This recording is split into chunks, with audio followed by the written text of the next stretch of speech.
পৃথিবী সৃষ্টি হওয়ার পর থেকে আজ পর্যন্ত বিলিয়ন বছর পার হয়ে গেছে। এই বিলিয়ন বছর পর্যন্ত বিভিন্ন জায়গায় অনেক ঘন বন, জঙ্গল, মরুভূমি এবং সমুদ্র ছিল। এই সব স্থানে বাস করত অনেক ধরনের জলজ উদ্ভিদ, ফাইটোপ্ল্যাঙ্কটন ও জুওপ্ল্যাঙ্কটন।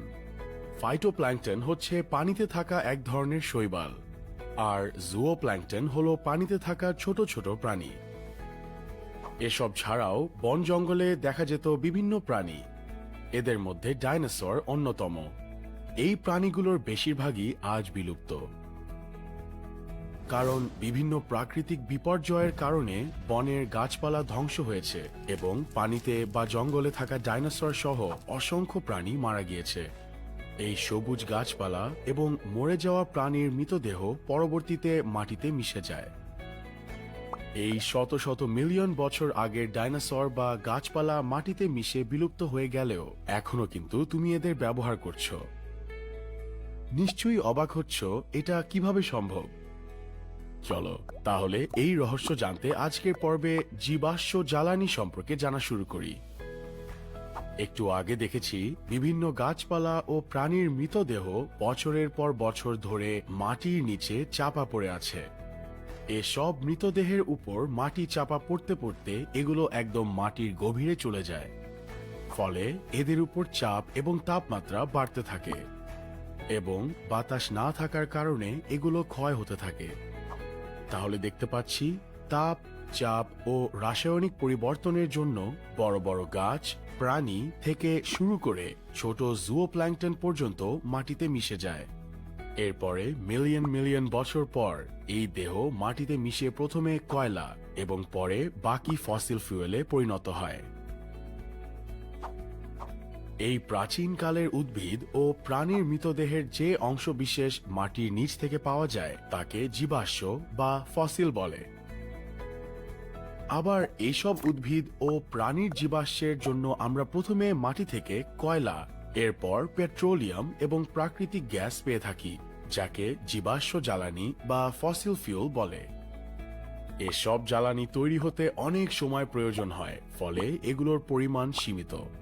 তাই এগুলোর যথাযথ ব্যবহার এবং অপচয় যেন না হয় তা নিশ্চিত করতে হবে। চলো প্রথমে কয়লা সম্পর্কে জেনে নেই। কয়লা হচ্ছে এক ধরনের জীবাশ্ম জ্বালানি। প্রাচীনকালের গাছ ও প্রাণী দীর্ঘদিন মাটির তলায় চাপা পড়ে ধীরে ধীরে কয়লায় পরিণত হয়। কয়লা কালো রঙের হয়ে থাকে। কয়লার প্রধান ব্যবহার জ্বালানি হিসেবে। লোহার আকরিক থেকে লোহা নিষ্কাশনে ও সিমেন্ট উৎপাদনে জ্বালানি হিসেবে কয়লা ব্যবহৃত হয়।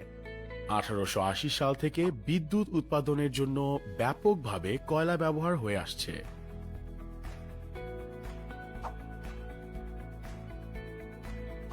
পেট্রোলিয়াম অনেকগুলো হাইড্রোকার্বনের মিশ্রণ। পেট্রোলিয়াম সাধারণত 5000 ফুট বা তার থেকে গভীরে শিলাস্তরের মধ্যে পাওয়া যায়। পেট্রোলিয়ামের সাথে অনেক সময় প্রাকৃতিক গ্যাস থাকে, যা পেট্রোলিয়ামকে উপরের দিকে চাপ দেয় এবং পেট্রোলিয়াম তোলার জন্য কূপ তৈরি করা হলে তা পেট্রোলিয়ামকে মাটির উপরে আসতে সাহায্য করে। পেট্রোলিয়ামের খনি থেকে যে পেট্রোলিয়াম পাই তা অপরিশোধিত থাকে। একে ক্রুড অয়েল বলে। এটি দেখতে অস্বচ্ছ। কখনো কখনো এই অপরিশোধিত পেট্রোলিয়ামে সালফার মিশে থাকে বলে এটি অনেক দুর্গন্ধযুক্ত হয়। অপরিশোধিত পেট্রোলিয়ামকে সরাসরি ব্যবহার করা যায় না। তাই অপরিশোধিত পেট্রোলিয়াম থেকে আংশিক পাতনের সাহায্যে বিভিন্ন স্ফুটনাঙ্কের উপর ভিত্তি করে হাইড্রোকার্বনগুলোকে আলাদা করে নেওয়া হয়। জেনে রাখবে, আংশিক পাতন হলো এক ধরনের পাতন। এখানে বাষ্পকে ঠান্ডা করার জন্য বিভিন্ন অংশে ভাগ করা লম্বা কলাম থাকে। কলামের নিচের অংশের তাপমাত্রা সবচেয়ে বেশি এবং উপরের অংশের কলামগুলোতে তাপমাত্রা ধীরে ধীরে কমতে থাকে। এখন হাইড্রোকার্বনের মিশ্রণ বা অপরিশোধিত পেট্রোলিয়ামকে যদি আংশিক পাতনের নিচের অংশ দিয়ে ঢুকানো হয়, তাহলে বিভিন্ন স্ফুটনাঙ্ক অনুযায়ী অপরিশোধিত পেট্রোলিয়াম থেকে petroleum gas, gasoline, naphtha, kerosene, diesel, জ্বালানি তেল, লুব্রিকেটিং তেল, বিটুমিন ইত্যাদি অংশ পাওয়া যায়। চলো এখন অপরিশোধিত পেট্রোলিয়াম থেকে আলাদা করা হাইড্রোকার্বনগুলো সম্পর্কে জেনে নেই। পেট্রোলিয়াম গ্যাসের স্ফুটনাঙ্ক 0 থেকে 21 ডিগ্রি সেলসিয়াস। এই অংশের হাইড্রোকার্বনে কার্বন সংখ্যা 1 থেকে 4 পর্যন্ত। এই গ্যাসকে চাপ দিয়ে তরল করা হয়, যা এলপিজি নামে পরিচিত। আমাদের দেশে রান্নার কাজে এলপিজি গ্যাস ব্যবহার করা হয়।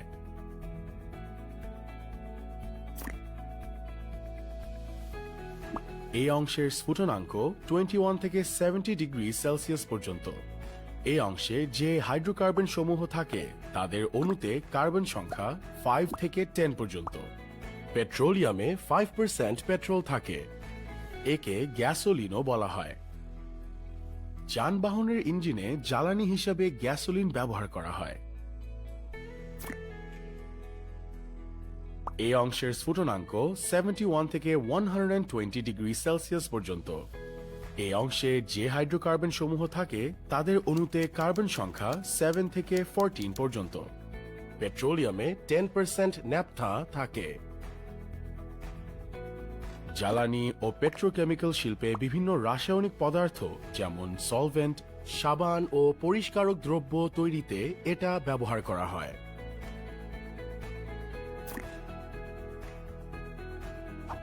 এই অংশের স্ফুটনাঙ্ক 121 থেকে 170 ডিগ্রি সেলসিয়াস পর্যন্ত।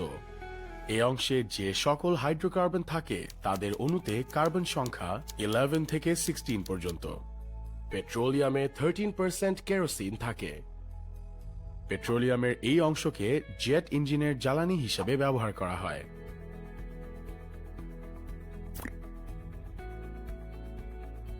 এই অংশের স্ফুটনাঙ্ক 171 থেকে 270 ডিগ্রি সেলসিয়াস পর্যন্ত।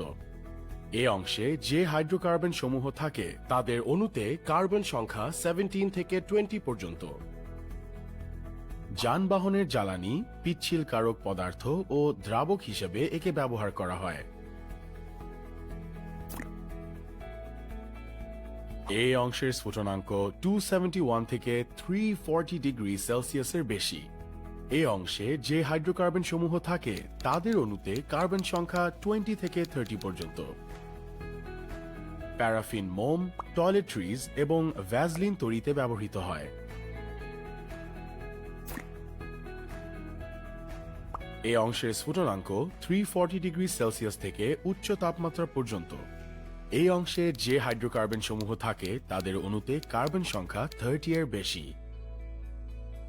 রাস্তা তৈরিতে এই পিচ কাজে লাগে।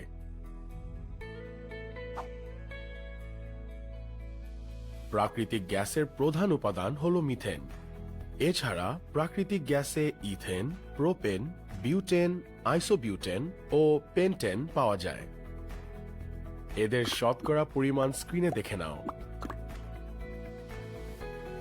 কিন্তু বাংলাদেশে এ পর্যন্ত যে প্রাকৃতিক গ্যাস পাওয়া গেছে তাতে 99.99% থাকে মিথেন। আশা করি তুমি এখন বুঝতে পারছো ডাইনোসর বা গাছপালা বিলুপ্ত হয়ে গেলেও এদেরকে আমরা প্রত্যেক দিন কিভাবে ব্যবহার করি। এই ছিল আমাদের আজকের পর্ব। আজকের পর্বে তুমি জীবাশ্ম জ্বালানি সম্পর্কে জানলে। আগামী পর্বে তুমি হাইড্রোকার্বন ও তার প্রকারভেদ সম্পর্কে বিস্তারিত জানবে। দেখা হবে আগামী পর্বে।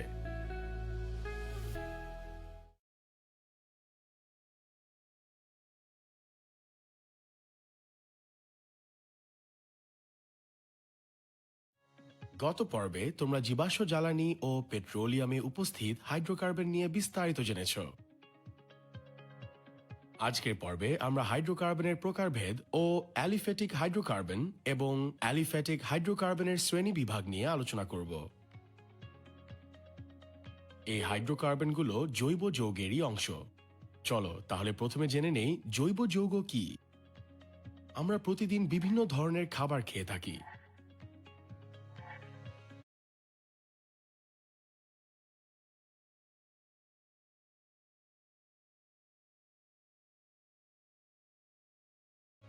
আমাদের বাসা বাড়িতে বাঁশ, কাঠ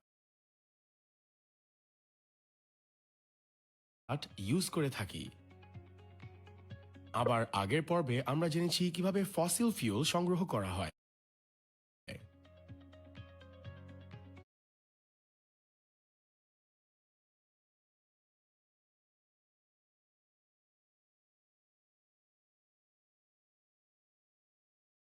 এসব কিছুই কোনো না কোনোভাবে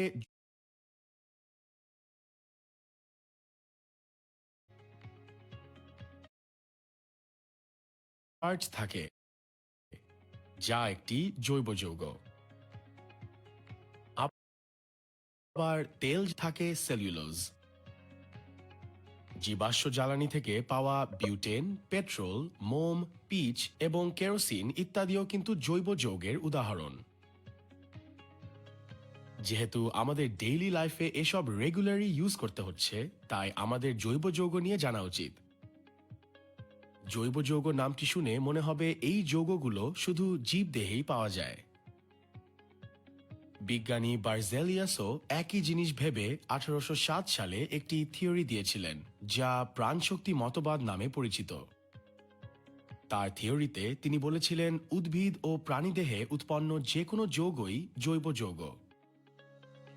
কিন্তু 1828 সালে বিজ্ঞানী ফ্রেডরিক ভোলার প্রমাণ করে দেন যে কোনো অজৈব যৌগ থেকেও জৈব যৌগ তৈরি করা সম্ভব। তিনি অ্যামোনিয়াম ক্লোরাইড থেকে ইউরিয়া তৈরি করে বার্জেলিয়াসের ধারণাকে ভুল প্রমাণ করে দিয়েছিলেন। এই বিশেষ আবিষ্কারের জন্য তাকে জৈব রসায়নের পথিকৃৎ বলা হয়।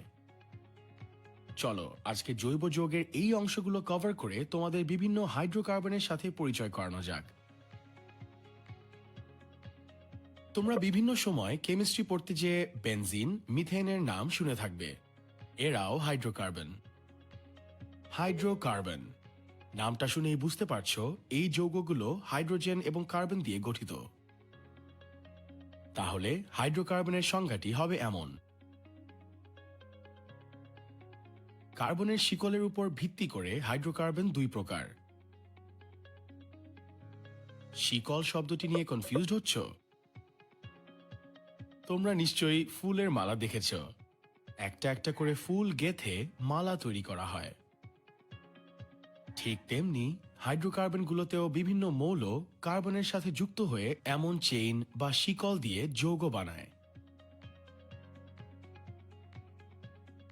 অ্যালিফ্যাটিক শব্দটি গ্রিক। এর অর্থ ফ্যাট বা চর্বিজাত। আগে মনে করা হতো হাইড্রোকার্বনগুলো প্রাণীর চর্বি থেকেই পাওয়া যায়, তাই হাইড্রোকার্বনগুলোর নাম দেওয়া হয়েছে অ্যালিফ্যাটিক হাইড্রোকার্বন। এই যৌগগুলো অ্যালিফ্যাটিক হাইড্রোকার্বনের উদাহরণ। অ্যালিফ্যাটিক হাইড্রোকার্বন দুই প্রকার।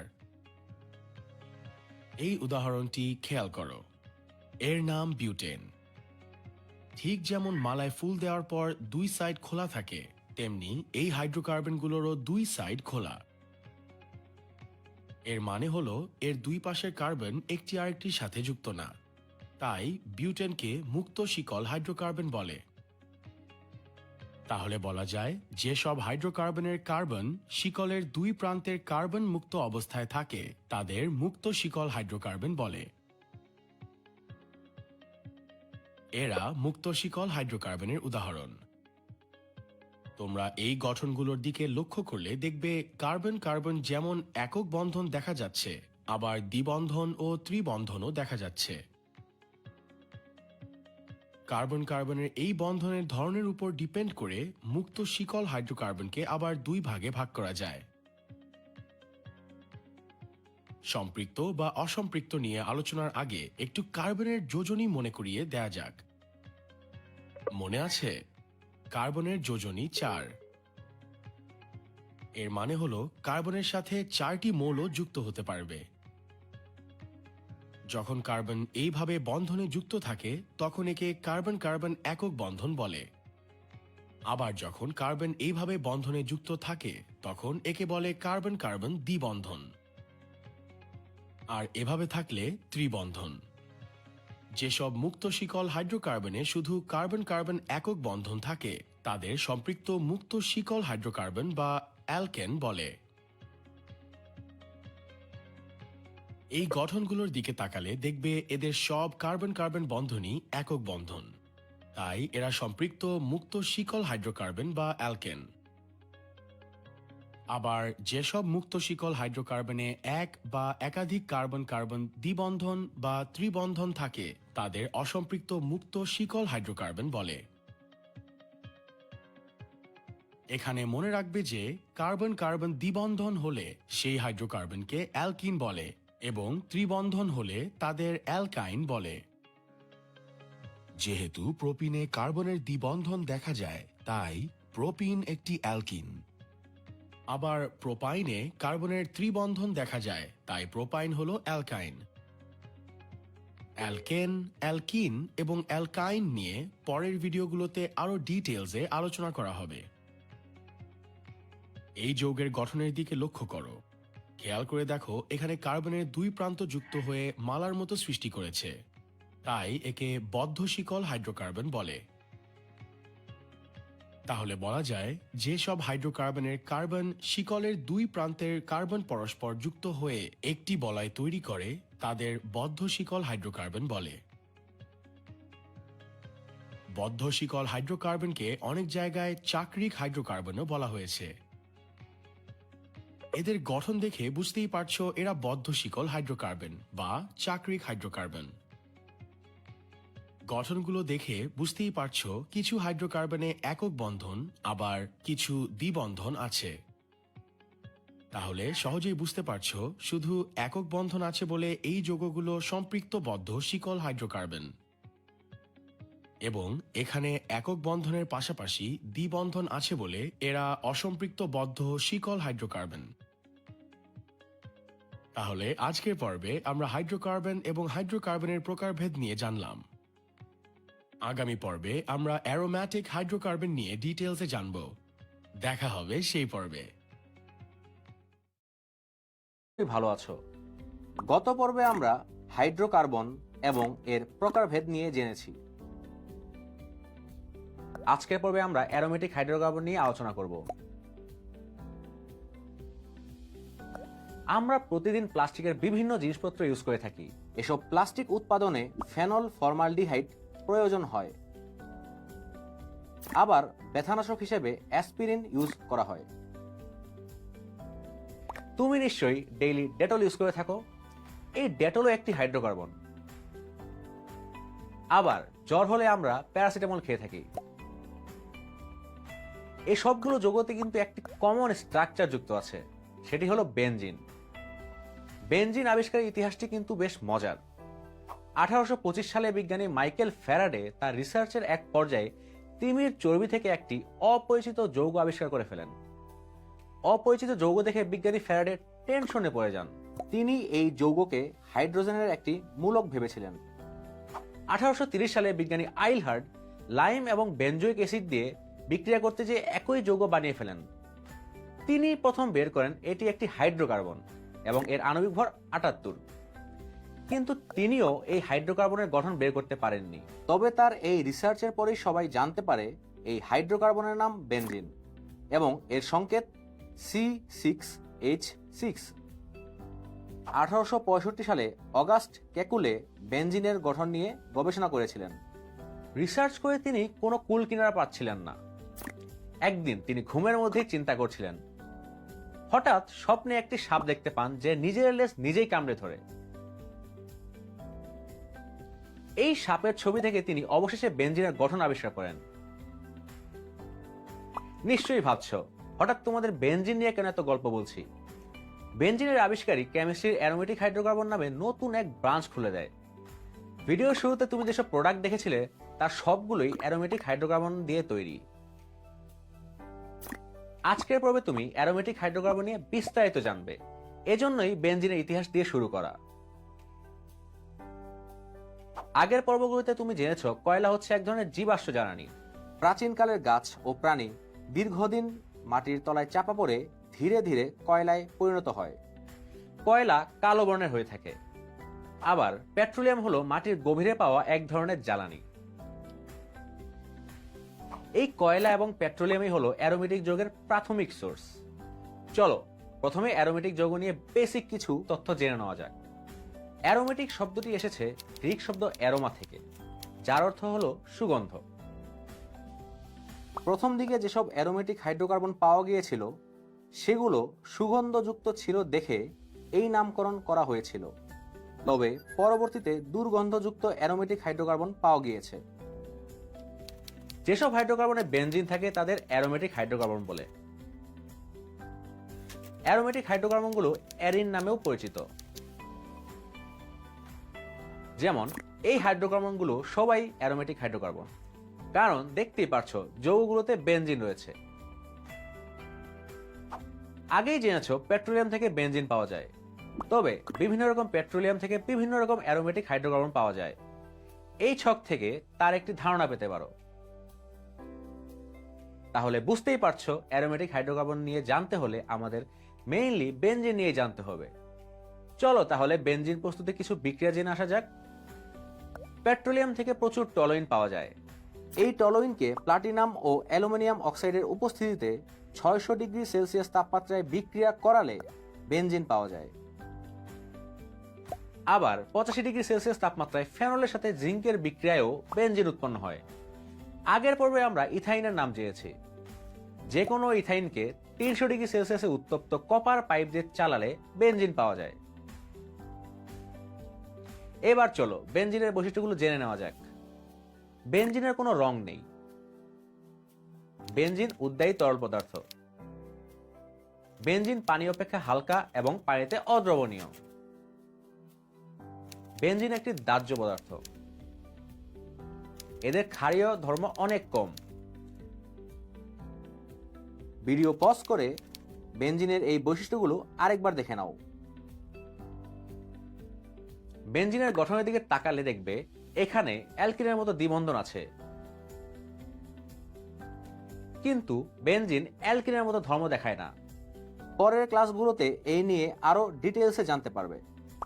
এতক্ষণ তো শুধু বেনজিন নিয়ে জানলে, তবে অ্যারোমেটিক হাইড্রোকার্বনে আরো নানা ধরনের হাইড্রোকার্বন নিয়ে আলোচনা করা হয়, যেগুলো বেনজিন থেকেই বিভিন্ন প্রসেসে তৈরি করা হয়ে থাকে। এগুলো নিয়েও পরবর্তীতে জানতে পারবে। আগের পর্বে তোমরা অ্যালিফ্যাটিক হাইড্রোকার্বন নিয়ে জেনেছো, আর আজকের পর্বে অ্যারোমেটিক হাইড্রোকার্বন নিয়ে। তোমার মনে কি প্রশ্ন জেগেছে এদের মধ্যে কোনো পার্থক্য আছে কিনা? চলো সেই সম্পর্কে জেনে নেওয়া যাক। অ্যালিফ্যাটিক হাইড্রোকার্বনগুলো মুক্ত শিকল বিশিষ্ট হতে পারে, আবার বদ্ধ শিকল বিশিষ্টও হতে পারে। কিন্তু অ্যারোমেটিক হাইড্রোকার্বন সবসময় বদ্ধ শিকল বিশিষ্টই হবে। অ্যালিফ্যাটিক যৌগে কার্বনের পরিমাণ অনেক কম,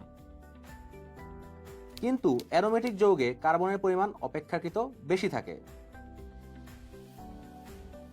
আবার কোনো অ্যালিফ্যাটিক হাইড্রোকার্বনের সাথে হ্যালোজেন থাকলে সহজেই বিক্রিয়া করে,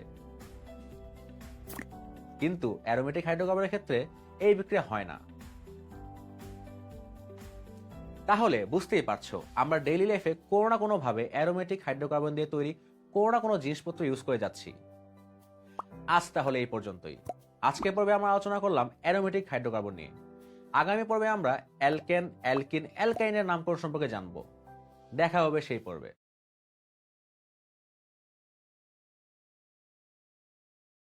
গত পর্বে তুমি অ্যারোমেটিক হাইড্রোকার্বন ও বেনজিন সম্পর্কে জেনেছো। আজকের পর্বে তুমি অ্যালকেন এর নামকরণ ও অ্যালকাইল মূলকের নামকরণ সম্পর্কে জানবে। তুমি প্রায়ই কোনো ম্যাজিক শোতে মোমবাতি নিয়ে জনপ্রিয় একটি ম্যাজিক দেখে থাকবে। ম্যাজিকটা হলো প্রথমে মোমবাতিটিকে ফু দিয়ে নেভানো হয়, পরে এই মোমবাতিটি নেভানোর পর যে ধোঁয়া তৈরি হয় সেই ধোঁয়ার কাছে জ্বলন্ত ম্যাচের কাঠি আনা হলে নেভানো মোমবাতি জ্বলে ওঠে।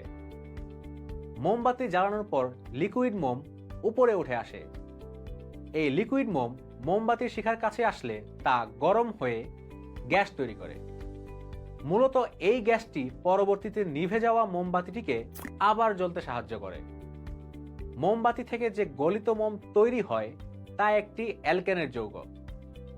তাহলে এই মোমবাতির ম্যাজিকটির পুরো প্রসেসটির অন্যতম কারণ হচ্ছে অ্যালকেন। চলো তাহলে অ্যালকেন সম্পর্কে জেনে নেই। অ্যালকেন একটি সম্পৃক্ত হাইড্রোকার্বন।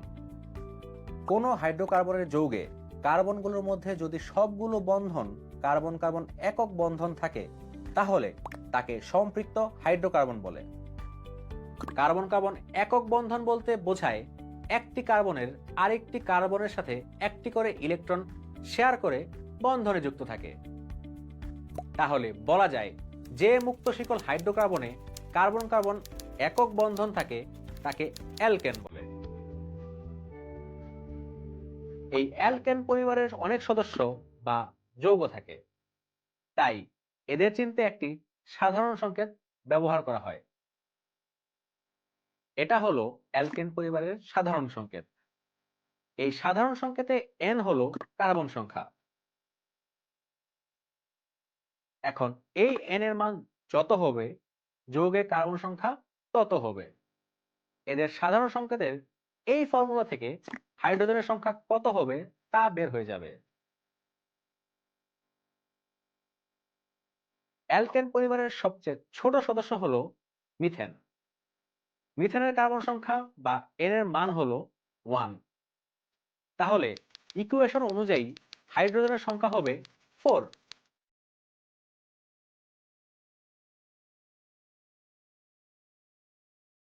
এতক্ষণ যা বোঝালাম তা যদি বুঝে থাকো তাহলে বলো তো কার্বনের সংখ্যা 2 এবং 3 এর জন্য হাইড্রোজেনের সংখ্যা কত হবে? এন অথবা কার্বন সংখ্যা 2 হলে হাইড্রোজেনের সংখ্যা হবে 6 এবং এর সংকেতটি হবে এমন। আবার কার্বন সংখ্যা 3 হলে হাইড্রোজেনের সংখ্যা হবে 8 এবং এই যৌগের সংকেতটি হবে এমন।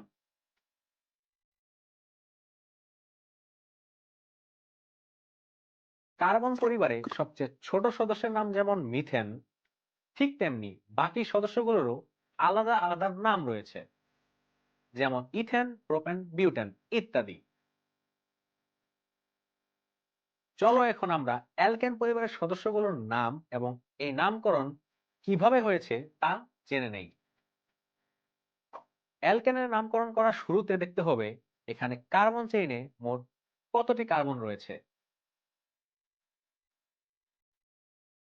কার্বন চেইনে মোট কার্বন সংখ্যা যত হবে, যৌগের নামের শুরুতে পাশের ছকের গ্রিক সংখ্যাগুলোর নামগুলো প্রথমে বসবে। যেমন কার্বনের সংখ্যা 1 হলে আমরা প্রথমে বসাবো মিথ। ঠিক একইভাবে কার্বনের সংখ্যা 2 হলে প্রথমে বসবে ইথ। এমনি করে বাকিগুলো বসতে পারে। অ্যালকেনের ক্ষেত্রে কার্বন সংখ্যাসূচক গ্রিক শব্দের নামের শেষে এন যোগ করে অ্যালকেনের যৌগগুলোর নামকরণ করা হয়। এখন স্ক্রিন পজ করে বেশি ব্যবহার করা হয় এমন কয়েকটি অ্যালকেনের নাম নোট করে নাও।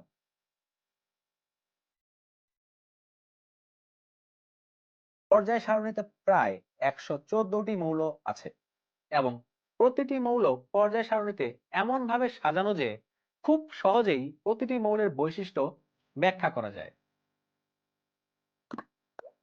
জৈব যৌগতে প্রায় 10 মিলিয়নের বেশি কার্বনের যৌগ রয়েছে। এতগুলো যৌগের নাম এবং তাদের বৈশিষ্ট্য মনে রাখা সম্ভব নয়। তাই পর্যায় সারণীর মতো জৈব যৌগগুলোকে সহজ ও সুন্দর মতো জানতে এদের নামকরণ জানা অত্যন্ত জরুরি। আর হাইড্রোকার্বনের এসব নামকরণের নিয়মগুলো সহজ করার জন্য আইইউপ্যাক কিছু নিয়ম বানিয়ে ফেলেন। এই আইইউপ্যাকের ফুল ফর্ম হচ্ছে international union of pure and applied chemistry. এই নামকরণ নিয়ে আমরা পরবর্তীতে আরো বিস্তারিত জানব।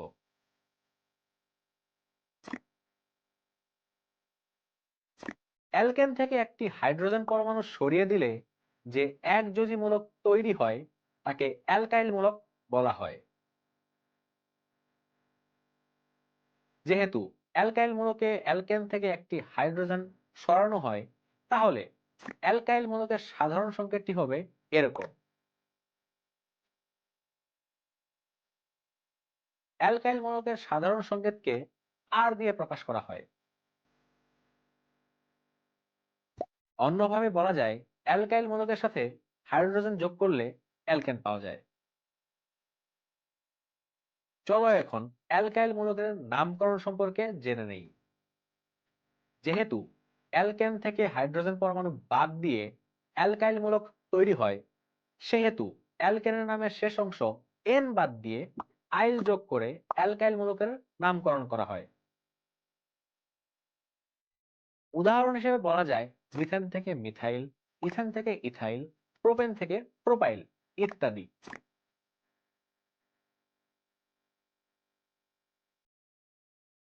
একটি সংকেতকে আমরা বিভিন্ন ভাবে লিখতে পারি, তাই এক্সাম হলে ডিফারেন্ট কোন সংকেত দেখে আগেই চমকে যেও না।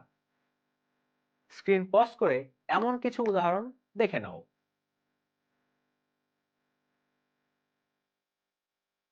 এই ছিল আমাদের আজকের পর্ব। আজকের পর্বে তুমি অ্যালকেন ও অ্যালকাইল মূলকের নামকরণ সম্পর্কে বিস্তারিত জানলে। আগামী পর্বে তুমি অ্যালকিন ও অ্যালকাইনের নামকরণ সম্পর্কে জানবে। সে পর্যন্ত ভালো থেকো। পর্বে তুমি অ্যালকেনের নামকরণ ও অ্যালকাইল মূলকের নামকরণ সম্পর্কে জেনেছো। আজকের পর্বে তুমি অ্যালকিন এর নামকরণ ও অ্যালকাইনের নামকরণ সম্পর্কে জানবে। তুমি হয়তো অস্ট্রেলিয়ান ব্লু মাউন্টেন বা আমেরিকান ব্লু রিজ মাউন্টেনের নাম শুনে থাকবে। এই মাউন্টেনগুলোর নামের আগে ব্লু বলার কারণ হলো গ্রীষ্ম বা গরমকালে এইসব পাহাড় নীল ধোঁয়ার মতো কুয়াশা দিয়ে কভার করা থাকে। এই নীল কুয়াশা কিছু পরিমাণ পরমাণু দ্বারা তৈরি হয়, যা সূর্যের আলো পড়তে বাধা দেয়। যেই যৌগ দিয়ে এই নীল কুয়াশাটা তৈরি হয় তার নাম আইসোপ্রিন। এই আইসোপ্রিন মূলত একটি জৈব যৌগ এবং তা অ্যালকিন গ্রুপের সদস্য। এর থেকে মজার বিষয়, এই আইসোপ্রিনের অসংখ্য পরমাণু মিলে যে আইসোপ্রিন পলিমার তৈরি করে তা প্রাকৃতিক রাবারের অন্যতম উপাদান। আইসোপ্রিনের মতো আরো অনেক ইন্টারেস্টিং সদস্য অ্যালকিন গ্রুপে আছে। চলো তাহলে অ্যালকিন সম্পর্কে জেনে নেই। অ্যালকিন একটি অসম্পৃক্ত হাইড্রোকার্বন। কোনো হাইড্রোকার্বনের যৌগে কার্বনগুলোর মধ্যে অ্যাটলিস্ট একটা কার্বন কার্বন দ্বিবন্ধন বা ত্রিবন্ধন থাকে, তাহলে তাকে অসম্পৃক্ত হাইড্রোকার্বন বলে। কার্বন কার্বন দ্বিবন্ধন এবং ত্রিবন্ধন বলতে বোঝায় একটি কার্বন আরেকটি কার্বনের সাথে যথাক্রমে 2 বা ততোধিক ইলেকট্রন শেয়ার করে বন্ধনে যুক্ত থাকে। তাহলে বলা যায় যে মুক্ত শিকল হাইড্রোকার্বনে অ্যাটলিস্ট একটা কার্বন কার্বন দ্বিবন্ধন থাকে, তাকে অ্যালকিন বলে। অ্যালকিন পরিবারের একটি সাধারণ সংকেত রয়েছে। এই সাধারণ সংকেতটি দেখে অ্যালকিন পরিবারের সদস্যদের চেনা যায়। গত পর্বে জেনেছো যে এই সাধারণ সংকেত থেকে আমরা যৌগের কার্বন ও হাইড্রোজেনের সংখ্যা বের করতে পারি। অ্যালকিন পরিবারের সবচেয়ে ছোট সদস্য হলো ইথিন, যার সংকেত হলো অ্যামন। ইথিনের সংকেত থেকে আমরা বলতে পারি এর কার্বনের সংখ্যা 2টি এবং হাইড্রোজেন সংখ্যা 4টি। অ্যালকিন পরিবারের আরো অনেক সদস্য রয়েছে, যেমন প্রোপিন, বিউটিন, পেন্টিন ইত্যাদি। প্রতিটি সদস্যেরই আলাদা আলাদা নাম রয়েছে। চলো এখন আমরা অ্যালকিন পরিবারের সদস্যগুলোর নাম এবং এই নামকরণ কিভাবে হয়েছে তা জেনে নেই। অ্যালকেনের মতো অ্যালকিনের নামকরণ করার শুরুতেও দেখতে হবে এখানে কার্বন চেইনে মোট কতটি কার্বন রয়েছে। কার্বন চেইনে যতগুলো কার্বন থাকবে সেই অনুসারে গ্রিক সংখ্যার নামগুলো প্রথমে বসাতে হবে।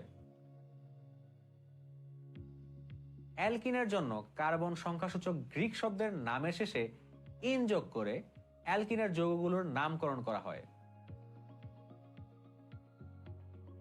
যেহেতু অ্যালকিনে অ্যাটলিস্ট 2টি কার্বনের মধ্যে দ্বিবন্ধন থাকে, তাই অ্যালকিনের জন্য মিথিন যৌগ তৈরি করা সম্ভব হয় না। কার্বন সংখ্যা 2 হলে অ্যালকিনের নামকরণের জন্য প্রথমে বসাবো ইথ এবং তারপর গ্রিক সংখ্যাসূচক শব্দের শেষে ইন যোগ করে যৌগটির নাম হবে ইথিন। এখন স্ক্রিন পজ করে বেশি ব্যবহার করা হয় এমন কয়েকটি অ্যালকিনের নাম ও সংকেতগুলো নোট করে নাও।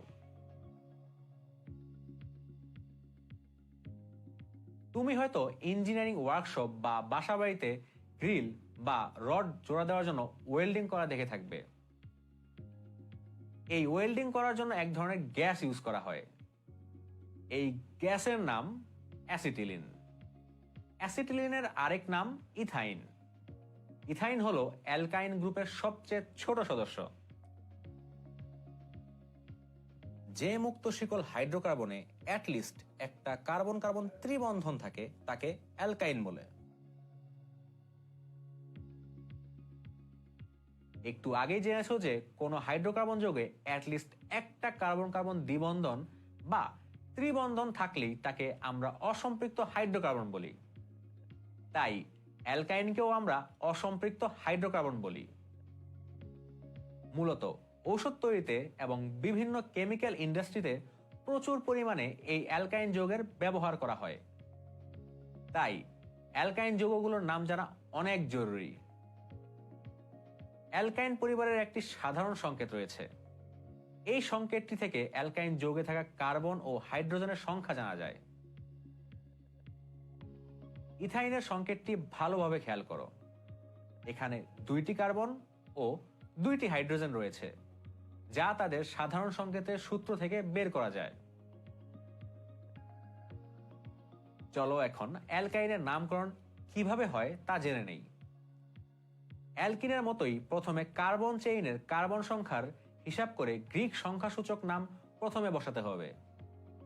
এরপর এই গ্রিক সংখ্যাসূচক নামের শেষে আইন যোগ করে অ্যালকাইনের নামকরণ করা হয়। এই যৌগটিতে কার্বন সংখ্যা 2 হওয়ায় ইথ এর সাথে আইন যোগ করে ইথাইনের নামকরণ করা হয়েছে। আরো কয়েকটি অ্যালকাইন যৌগের নাম ও সংকেত স্ক্রিন পজ করে নোট করে নাও।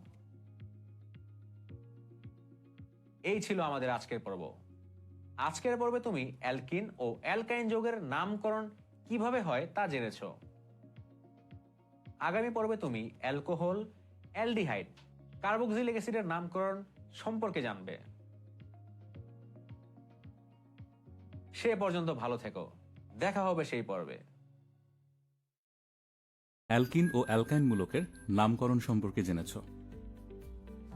আজকের পর্বে তুমি অ্যালকোহল, অ্যালডিহাইড ও কার্বক্সিলিক অ্যাসিডের নামকরণ সম্পর্কে জানবে। আমরা প্রায় সবাই হ্যান্ড স্যানিটাইজার ইউজ করে থাকি। এই হ্যান্ড স্যানিটাইজারে 70% আইসোপ্রোপাইল অ্যালকোহল থাকে, যা জীবাণুকে ধ্বংস করতে সাহায্য করে। তুমি হয়তো অনেক সময় ভেবে থাকবে 70% অ্যালকোহল না দিয়ে 100% অ্যালকোহল নিলে তো একদম শিওরলি সব জীবাণু মরে যাওয়ার কথা। কিন্তু তারপরেও কেন 100% অ্যালকোহল হ্যান্ড স্যানিটাইজারে ব্যবহার করা হয় না? জীবাণুকে মারার জন্য অ্যালকোহলকে একটি সার্টেন টাইম হাতের সাথে সংস্পর্শে থাকতে হয়। ইন্টারেস্টিং ফ্যাক্ট হচ্ছে 100% অ্যালকোহল এতটাই উদ্দায়ী যে এটি হাতে নেওয়ার সাথে সাথে বাতাসে উড়ে যায়। তাই জীবাণুকে মারার জন্য যে সার্টেন টাইম হাতের সাথে সংস্পর্শে থাকা দরকার তা পাওয়া যায় না। এছাড়াও দ্রাবক হিসেবে জ্বালানি রূপে এই অ্যালকোহলের ব্যবহার রয়েছে। তাহলে বুঝতেই পারছো অ্যালকোহলের গুরুত্ব কতখানি। তাহলে এখন চলো আজকে আমরা এই অনেক ব্যবহার করা অ্যালকোহল সম্পর্কে জেনে নেই। সাধারণত যেসব যৌগে হাইড্রোক্সিল মূলক থাকে তাকে অ্যালকোহল বলে। তবে কিছু যৌগে হাইড্রোক্সিল মূলক থাকলেও এদের অ্যালকোহল গ্রুপের সদস্য বলা যায় না, যেমন ফেনল।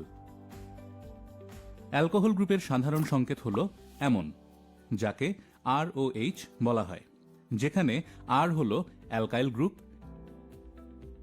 এখন চলো অ্যালকোহল গ্রুপের নামকরণ সম্পর্কে জেনে নেওয়া যাক। অ্যালকেনের একটি হাইড্রোজেনকে সরিয়ে অ্যালকাইল গ্রুপ তৈরি হয়। এরপরে এর সাথে একটি হাইড্রোক্সিল আয়ন যোগ করে আমরা অ্যালকোহল গ্রুপের যৌগ পাই। তাই অ্যালকেনের নামের শেষে ই বাদ দিয়ে অল যোগ করে অ্যালকোহলের নামকরণ করা হয়ে থাকে। যেমন মিথেনের ই বাদ দিয়ে অল যোগ করলে যৌগটির নাম পাই মিথানল। এছাড়া প্রোপানল, বিউটানল এবং বাকি সব যৌগগুলোর নামকরণও এভাবেই করা হয়ে থাকে। এখন স্ক্রিন পজ করে কিছু অ্যালকোহলের নাম নোট করে নাও। মাংস রান্নার সময় মাংসের গন্ধ দূর করার জন্য আমরা দারুচিনি ব্যবহার করি। আবার কেক বা আইসক্রিম এর সুগন্ধের জন্য আমরা ভ্যানিলা এসেন্স ব্যবহার করি, যা ভ্যানিলা বিন থেকে তৈরি করা হয়। দারুচিনিতে থাকা সিনামালডিহাইড এবং ভ্যানিলা বিনে থাকা ভ্যানিলিন এর কারণে এমন সুগন্ধ পাওয়া যায়। আবার তোমরা প্রায়ই ফরমালিনের নাম শুনে থাকবে। তোমার বায়োলজি ল্যাবে মৃত প্রাণীদেহ সংরক্ষণ করা হয়, যা ফরমালিনের মাধ্যমেই করা হয়। এই ফরমালিন হল মিথানল বা ফর্মালডিহাইডের 40% জলীয় দ্রবণ, অর্থাৎ 1 লিটার ফরমালিনে 40% মিথানল এবং বাকি 60% পানি থাকে। এই মিথানলকে আরো অনেক নামই ডাকা হয়। আর এই মিথানল হল অ্যালডিহাইড গ্রুপের প্রথম সদস্য। যেসব হাইড্রোকার্বন যৌগে CHO মূলক থাকে তাকে অ্যালডিহাইড গ্রুপ বলে। অ্যালডিহাইড গ্রুপের সাধারণ সংকেত হল এমন। চলো এখন অ্যালডিহাইডের নামকরণ সম্পর্কে জেনে নেই। অ্যালকেনের একটি হাইড্রোজেনকে সরিয়ে অ্যালকাইল গ্রুপ তৈরি হয়। এরপরে এর সাথে একটি CHO মূলক যোগ করে আমরা অ্যালডিহাইড গ্রুপের যৌগ পাই। তাই অ্যালকেনের নামের শেষে ই বাদ দিয়ে অ্যাল যোগ করে অ্যালডিহাইডের নামকরণ করা হয়। যেমন মিথেনের ই বাদ দিয়ে অ্যাল যোগ করলে যৌগটির নাম পাওয়া যায় মিথানল। এছাড়া ইথানল, প্রোপানল ইত্যাদিও অ্যালডিহাইড গ্রুপের সদস্য। এখন স্ক্রিন পজ করে আরও কিছু অ্যালডিহাইডের নাম নোট করে নাও। অ্যালডিহাইড থেকে আমরা সুন্দর গন্ধ পেলেও কার্বক্সিলিক অ্যাসিড একদম তার বিপরীত। শীতকালে মোজা থেকে আসা দুর্গন্ধ অথবা বমি থেকে আসা দুর্গন্ধ কিংবা ছাগলের শরীর থেকে আসা দুর্গন্ধের মূল কারণ হচ্ছে কার্বক্সিলিক অ্যাসিডের উপস্থিতি। ছাগলের শরীরে সাধারণত 3 ধরনের কার্বক্সিলিক অ্যাসিড থাকে। এগুলো হলো হেক্সানোয়িক অ্যাসিড, অক্টানোয়িক অ্যাসিড এবং ডেকানোয়িক অ্যাসিড।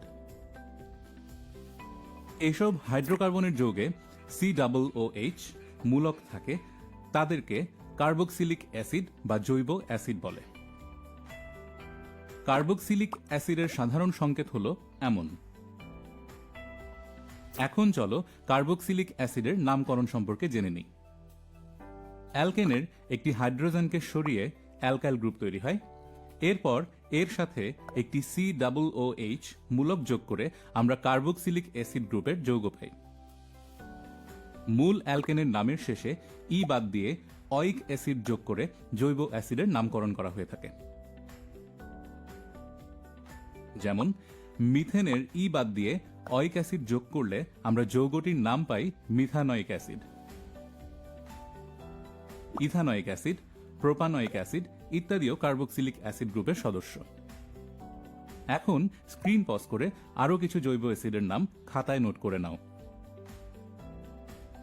এই ছিল আমাদের আজকের পর্ব। আজকের পর্বে তুমি অ্যালকোহল, অ্যালডিহাইড ও কার্বক্সিলিক অ্যাসিডের নামকরণ সম্পর্কে জানলে। আগামী পর্বে তুমি IUPAC সলভিং সম্পর্কে জানবে। সেই পর্যন্ত ভালো থেকো, দেখা হবে সেই পর্বে। আশা করি তুমি ভালো আছো। গত পর্বে তুমি অ্যালকোহল, অ্যালডিহাইড ও কার্বক্সিলিক অ্যাসিডের নামকরণ সম্পর্কে জেনেছো। আজকের পর্বে তুমি IUPAC নামকরণের নিয়মগুলো বিস্তারিত শিখবে এবং কয়েকটি হাইড্রোকার্বনের নাম সম্পর্কে জানবে। চলো প্রথমে IUPAC সম্পর্কে জেনে নেই।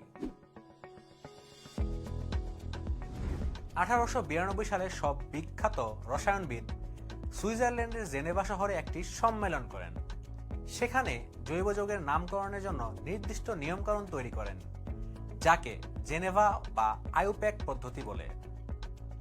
চলো এখন একটি যৌগ দেখি এবং এর নামকরণের নিয়মগুলো স্টেপ বাই স্টেপ জেনে নেই। এই যৌগটি লক্ষ্য করো।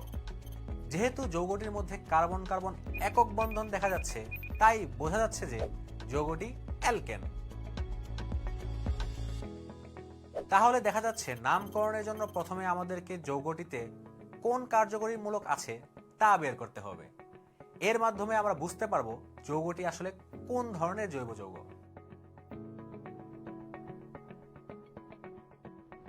এবার এই যৌগটি দেখো। এর নামকরণ আমরা বেসিক নামকরণ দিয়ে করতে পারবো না, কারণ উদাহরণের এই যৌগটিতে একটি ব্রাঞ্চ চেইন আছে। তাই কোনো যৌগের কার্বন চেইনে কোনো ব্রাঞ্চ চেইন থাকলে এর নামকরণ বের করতে একটু ডিটেইলসে যেতে হবে। এই ধরনের নামকরণের জন্য যৌগের মধ্যে সবচেয়ে বড় কার্বন চেইন খুঁজে বের করতে হবে, যাকে আমরা মুখ্য বা প্রধান কার্বন চেইন বলি। এই যৌগের প্রধান কার্বন চেইন বের করার জন্য এই যৌগটিকে আমরা 3 দিক থেকে গুনব। যেই দিক থেকে গুনলে কার্বন চেইনটা সবচেয়ে বড় পাবো, সেইটা হবে আমাদের প্রধান কার্বন চেইনের নাম। এইভাবে গুনলে 6 কার্বন বিশিষ্ট প্রধান কার্বন চেইন পাই এবং গোল মার্ক করা অংশটি হলো ব্রাঞ্চ চেইন। আবার এইভাবে গুনলে আমরা 5 কার্বন বিশিষ্ট প্রধান কার্বন চেইন পাই। এই পদ্ধতিতে গুনলে আমরা 4 কার্বন বিশিষ্ট প্রধান কার্বন চেইন পাই। প্রথম পদ্ধতিতে কার্বন চেইন সবচেয়ে বড়, তাই এই পদ্ধতিতে আমরা প্রধান কার্বন চেইন সিলেক্ট করব।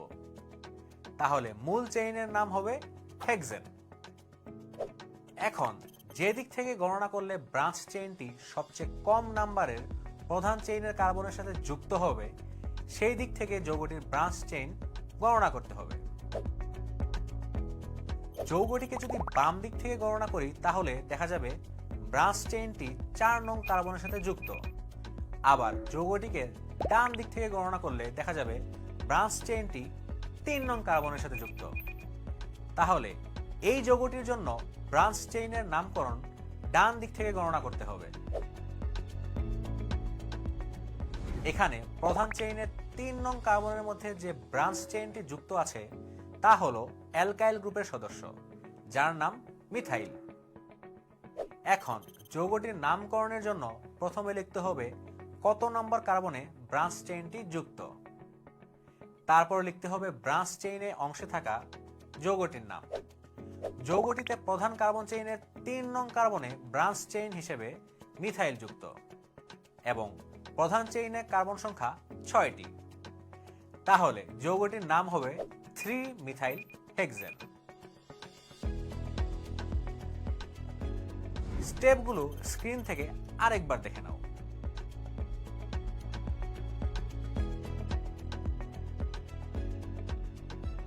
আগের স্টেপগুলো বুঝে থাকলে বলো তো এই যৌগটির নাম কি হবে?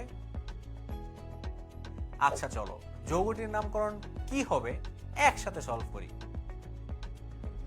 যৌগটির নামকরণের জন্য স্টেপ 1 ফলো করে বলতে পারি এখানে কার্যকরী মূলক হিসাবে আছে শুধু অ্যালকেন।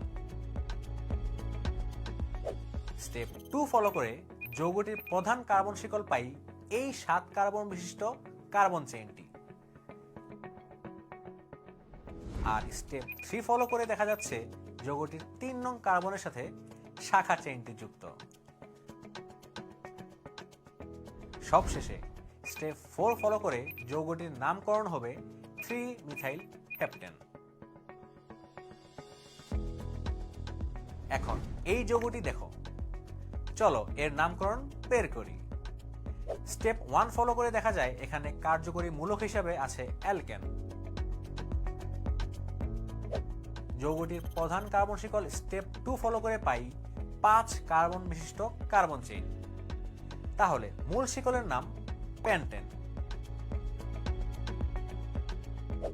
স্টেপ 3 ফলো করে যৌগটির 2 নং কার্বনের সাথে শাখা চেইনটি যুক্ত দেখা যাচ্ছে।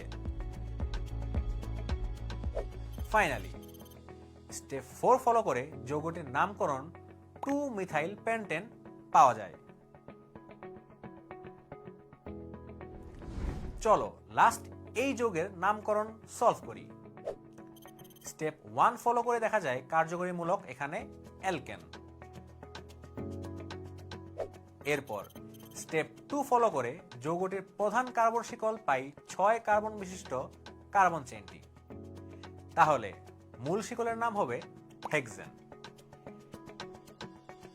স্টেপ 3 ফলো করে যৌগটির 3 নং কার্বনের সাথে শাখা চেইনটি যুক্ত দেখা যাচ্ছে। তাহলে স্টেপ 4 ফলো করে যৌগটির নামকরণ হবে 3 ইথাইল হেক্সেন। এই ছিল আমাদের আজকের পর্ব। আজকের পর্বে তুমি অ্যালকেনের নামকরণের বিস্তারিত জানলে। আগামী পর্বে তুমি শাখা শিকলের জটিলতা সম্পর্কে জানবে। সে পর্যন্ত ভালো থেকো।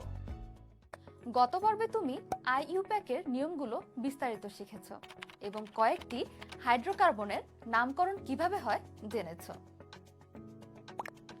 আজকের পর্বে আমরা শাখা শিকলের জটিলতা নিয়ে আলোচনা করব। এই যৌগটি খেয়াল করে দেখো, এই যৌগটিতে দুইটি শাখা শিকল আছে। তাই চলো কোনো যৌগে একাধিক শাখা শিকল থাকলে তার নামকরণ কিভাবে করা হয় সে সম্পর্কে জেনে নেই।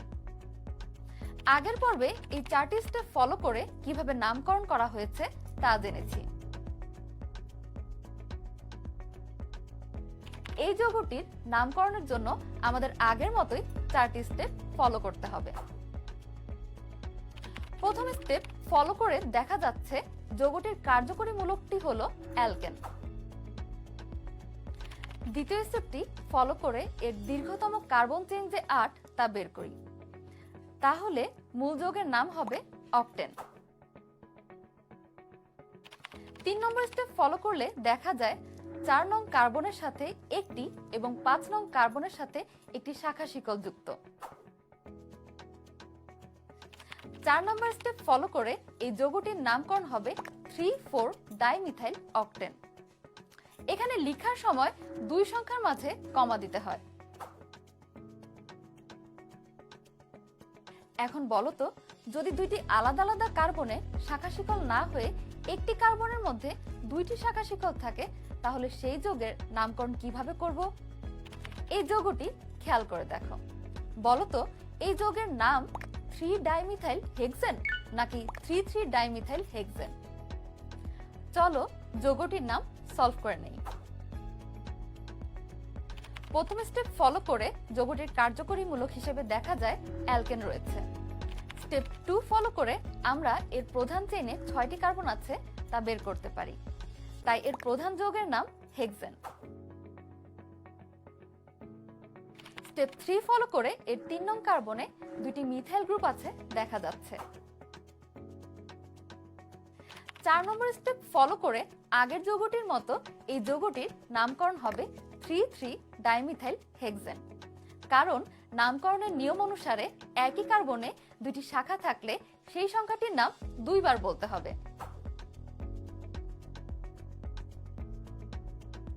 একটি প্রধান কার্বন চেইনে একটি অথবা 2টি বা তার বেশি একই শাখা চেইন থাকলে এই স্টেপগুলো ফলো করেই নামকরণ করা যায়। পাশের যৌগটি খেয়াল করে দেখো, এখানে 2 ধরনের 2টি শাখা শিকল 2টি আলাদা আলাদা নম্বরের কার্বনের সাথে যুক্ত রয়েছে। চলো এর নামকরণ কিভাবে হবে তা জেনে নিই।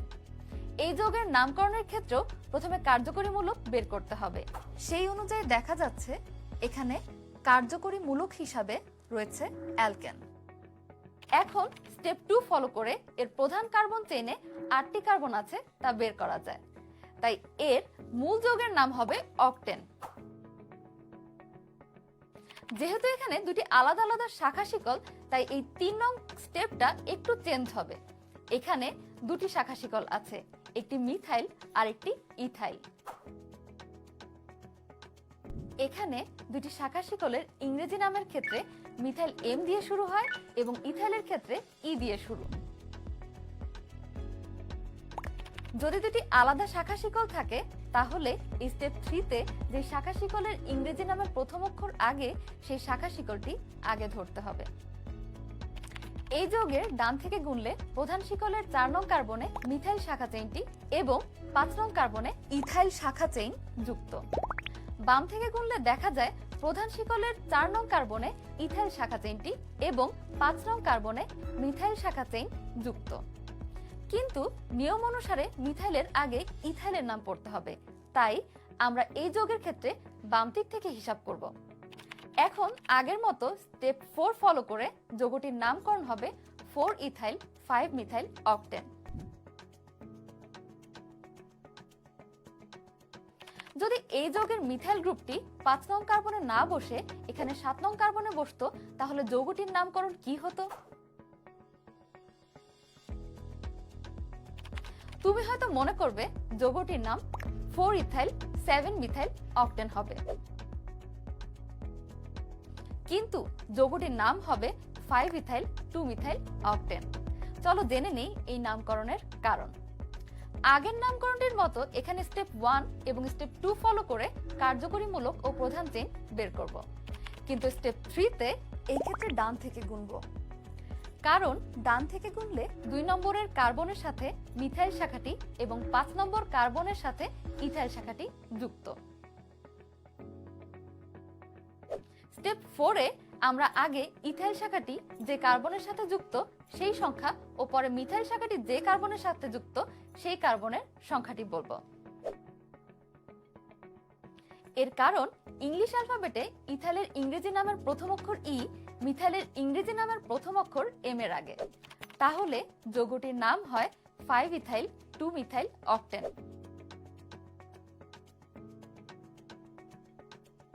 ঠিক একইভাবে যদি একই কার্বনে একাধিক শাখা শিকল থাকে তাহলে নামকরণের ক্ষেত্রে ইংলিশ অ্যালফাবেটের লেটার প্রাধান্য পাবে। যেমন এই যৌগটির নাম হবে 4 ইথাইল 4 মিথাইল অক্টেন। আশা করি শাখা শিকল নিয়ে সব ধরনের কনফিউশন ক্লিয়ার হয়ে গেছে। এই ছিল আমাদের আজকের পর্ব। আজকের পর্বে তুমি শাখা শিকলের জটিলতা সম্পর্কে বিস্তারিত জানলে। আগামী পর্বে তুমি জৈব যৌগের আরো কিছু কমপ্লেক্স নামকরণ সম্পর্কে জানবে। সেই পর্যন্ত ভালো থেকো, আগামী পর্বে আবার দেখা হবে।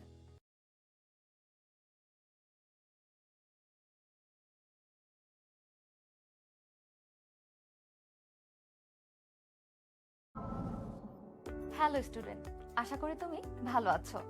গত পর্বে তুমি শাখা শিকলের জটিলতা নিয়ে জেনেছো। আজকের পর্বে আমরা আরো কিছু কমপ্লেক্স জৈব যৌগের নামকরণ সম্পর্কে জানব। এই যৌগটিকে আমরা হেক্সিন বলে থাকি, কারণ যৌগটি অ্যালকিন গ্রুপের সদস্য এবং এতে 6টি কার্বন আছে।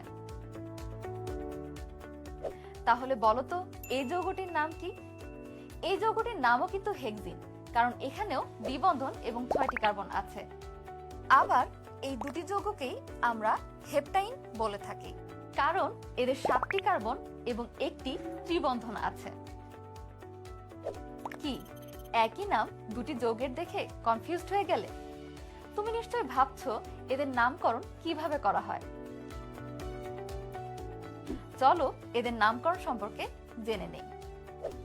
অ্যালকেন বাদে অন্য কোনো কার্যকরীমূলক যদি জৈব যৌগে থাকে তাহলে যেই দিক থেকে গুনলে কার্বন শিকলের কার্যকরীমূলক কাছে পাওয়া যাবে সেই দিক থেকে কার্বন সংখ্যা গুনতে হবে। এরপরে যৌগের যত নম্বর কার্বনের সাথে কার্যকরীমূলক থাকে নামকরণের সময় সেই নম্বরের নাম উল্লেখ করে নামকরণ করতে হয়। চলো তাহলে আগের উদাহরণ দেখে বিষয়টি আরো সহজভাবে দেখে নেই। এটি একটি 6 কার্বন বিশিষ্ট অ্যালকিন যৌগ, তাই যেদিক থেকে কার্বন সংখ্যা গোনা হোক না কেন 3 নং কার্বনের সাথেই দ্বিবন্ধন থাকবে। তাই যৌগটির নামকরণটি হবে হেক্স 3 ইন, অর্থাৎ প্রথমে গ্রিক সংখ্যার অংশটুকু, পরে যত নম্বর কার্বনের দ্বিবন্ধন আছে সেই নম্বরটি উল্লেখ করতে হবে এবং লাস্টে যে কার্যকরীমূলক তার নাম বসিয়ে যৌগটির নামকরণ করা হবে। এখন তাহলে এই যৌগটির নাম কি হবে? এই যৌগটি বাম দিক থেকে গুনলে 5 নম্বর কার্বনে ত্রিবন্ধন আর ডান দিক থেকে গুনলে 2 নম্বর কার্বনে শাখা শিকল পাওয়া যায়, তাই ডান দিক থেকে গুনতে হবে। এখন তাহলে এই যৌগটির নাম ইজিলি বলতে পারবে। আগের নিয়মটি ফলো করে যৌগটির নামকরণ হবে হেপ2 আইন।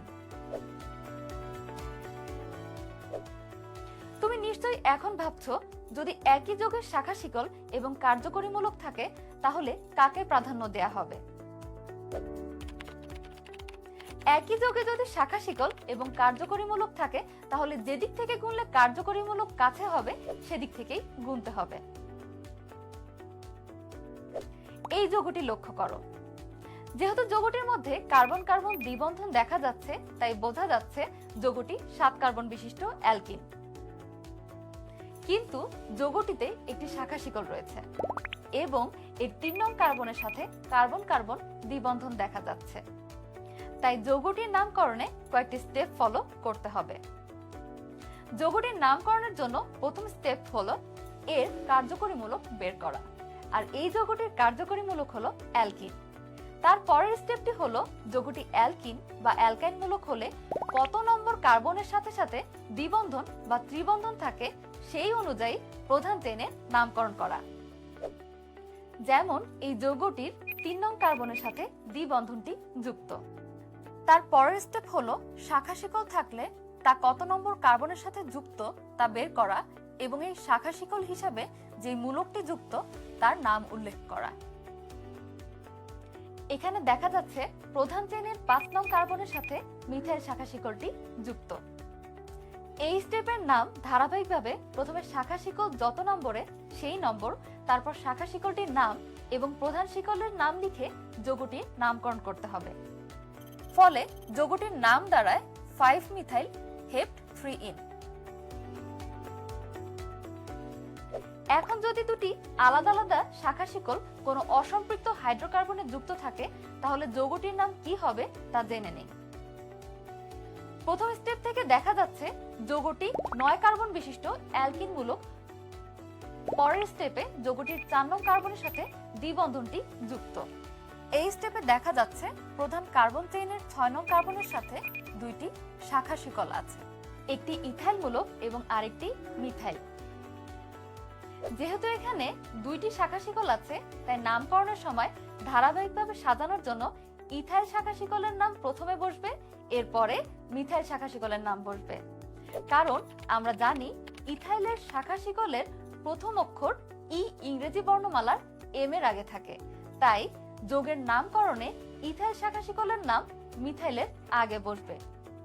এখন যৌগটির নামকরণ হবে 6 ইথাইল 6 মিথাইল নন 4 ইন। চলো তাহলে সর্বশেষ এই যৌগটির নামকরণ কি হবে জেনে নেই। এই যৌগের নামকরণে প্রথম স্টেপ ফলো করে দেখা যাচ্ছে যৌগটি 8 কার্বন বিশিষ্ট অ্যালকাইল।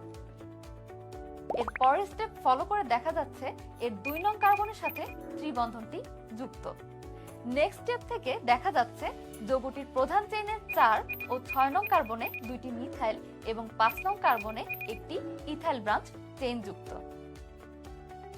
যেহেতু এখানে দুইটি মিথাইল রয়েছে তাই নামকরণে যত যত নম্বরে মিথাইল দুটি যুক্ত সেই নম্বর দুটি নামকরণে উল্লেখ করতে হবে। তাহলে ধারাবাহিকভাবে সাজালে যৌগটির নাম হয় 5 ইথাইল 4,6 ডাইমিথাইল অক্টুআইন। আশা করি নামকরণ নিয়ে আর কোনো কনফিউশন থাকবে না। তারপরও কোনো কনফিউশন থাকলে উপরের স্টেপগুলো ভালোভাবে দেখে নাও। এই ছিল আমাদের আজকের পর্ব। আজকের পর্বে তুমি কিছু কমপ্লেক্স যৌগের নামকরণ সম্পর্কে জেনেছো। আগামী পর্বে তুমি অ্যালকেনের প্রস্তুতি, ধর্ম, ভৌত ও রাসায়নিক ধর্ম সম্পর্কে বিস্তারিত জানবে। সে পর্যন্ত আইইউপ্যাক সলভিং নিয়ে আলোচনা করেছি। আজকের পর্বে আমরা অ্যালকেনের বিভিন্ন উদাহরণ, এদের প্রস্তুতি এবং অ্যালকেনের বিভিন্ন বিক্রিয়া নিয়ে আলোচনা করব। এটি দেখে কি মনে হচ্ছে? এটি কি কোনো যৌগ? নাকি দেখে মনে হচ্ছে তোমার বাসার সবচেয়ে দুষ্ট কাজিন কাগজে কিছু হিজিবিজি আঁকাআঁকি করেছে? ব্যাপারটা তা না, এটি একটি হাইড্রোকার্বন। আর এই যৌগটিকে শর্টকাটে এভাবে লেখা হয়েছে। প্রথমেই চলো আমরা এই হাইড্রোকার্বন সম্বন্ধে জানার চেষ্টা করি।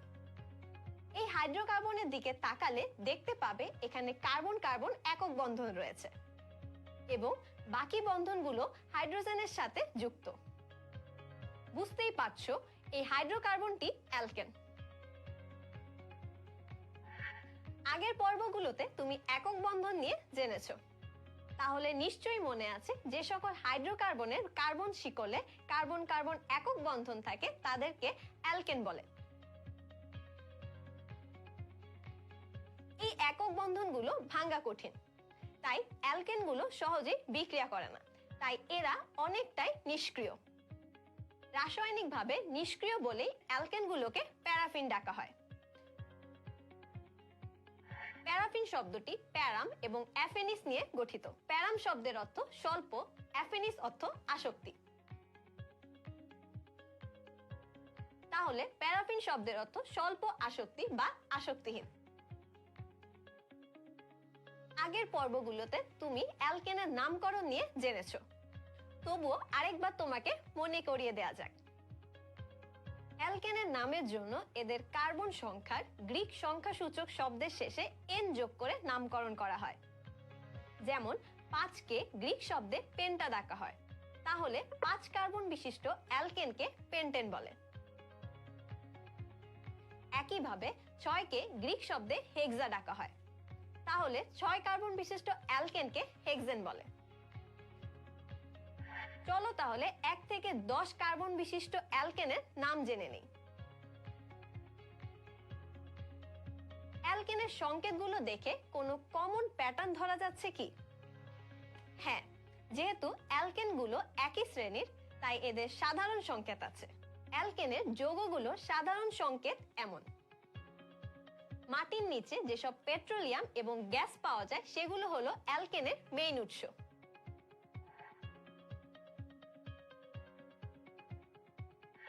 আমাদের রান্নাঘরের জন্য সিলিন্ডারে করে যে গ্যাস বিক্রি করা হয় এটিও একটি অ্যালকেন, এর নাম বিউটেন। পেট্রোল, কেরোসিন ও উচ্চতর কার্বন সংখ্যা বিশিষ্ট অ্যালকেন। অ্যালকেন নিয়ে অনেক আলোচনা হলো, এবার চলো অ্যালকাইল মূলক নিয়ে জেনে নেওয়া যাক। যে কোনো অ্যালকেন থেকে একটি হাইড্রোজেন সরিয়ে নিলে অবশিষ্ট যে মূলক পাওয়া যায় তাকে অ্যালকাইল মূলক বলে। অ্যালকেনের সাধারণ সংকেত হলো CnH2n+2। একটি হাইড্রোজেন কম থাকায় অ্যালকাইল মূলকের সাধারণ সংকেত হবে CnH2n+1। অ্যালকেনের নামের এন এর বদলে নামে আইল যুক্ত করে অ্যালকাইলের নামকরণ করা হয়, তাহলে 5 কার্বন বিশিষ্ট পেন্টেনের একটি হাইড্রোজেন চলে গেলে এর নাম হবে পেন্টাইল। চলো তাহলে 1 থেকে 10 কার্বন বিশিষ্ট অ্যালকাইলগুলোর নাম জেনে নেই। অ্যালকাইল মূলককে R দিয়ে প্রকাশ করা যায়। এবার চলো অ্যালকেন প্রস্তুত করার বিক্রিয়াগুলো নিয়ে আলোচনা করা যাক। নিকেল প্রভাবকের উপস্থিতিতে কার্বন ডাই অক্সাইড হাইড্রোজেনের সাথে 250 ডিগ্রি সেলসিয়াস তাপমাত্রায় বিক্রিয়া করে মিথেন প্রস্তুত করে। অ্যালকেনকে অ্যালকিন এবং অ্যালকাইন থেকেও প্রস্তুত করা যায়। অ্যালকিনকে 180 থেকে 200 ডিগ্রি সেলসিয়াস তাপমাত্রায় হাইড্রোজেনের সাথে বিক্রিয়া করলে অ্যালকেনে পরিণত হবে। এই বিক্রিয়াতে হাইড্রোজেন যুক্ত হয় বলে একে হাইড্রোজিনেশন বিক্রিয়া বলে। যেমন ইথিনকে 180 থেকে 200 ডিগ্রি সেলসিয়াস তাপমাত্রায় হাইড্রোজেনের সাথে বিক্রিয়া করলে ইথেন পাওয়া যায়। আবার যে কোনো অ্যালকাইনকেও 180 থেকে 200 ডিগ্রি সেলসিয়াস তাপমাত্রায় হাইড্রোজেনের সাথে বিক্রিয়া করলে অ্যালকেনে পরিণত হবে। ইথাইনকে 180 থেকে 200 ডিগ্রি সেলসিয়াস তাপমাত্রায় হাইড্রোজেনের সাথে বিক্রিয়া করলে ইথেন পাওয়া যায়।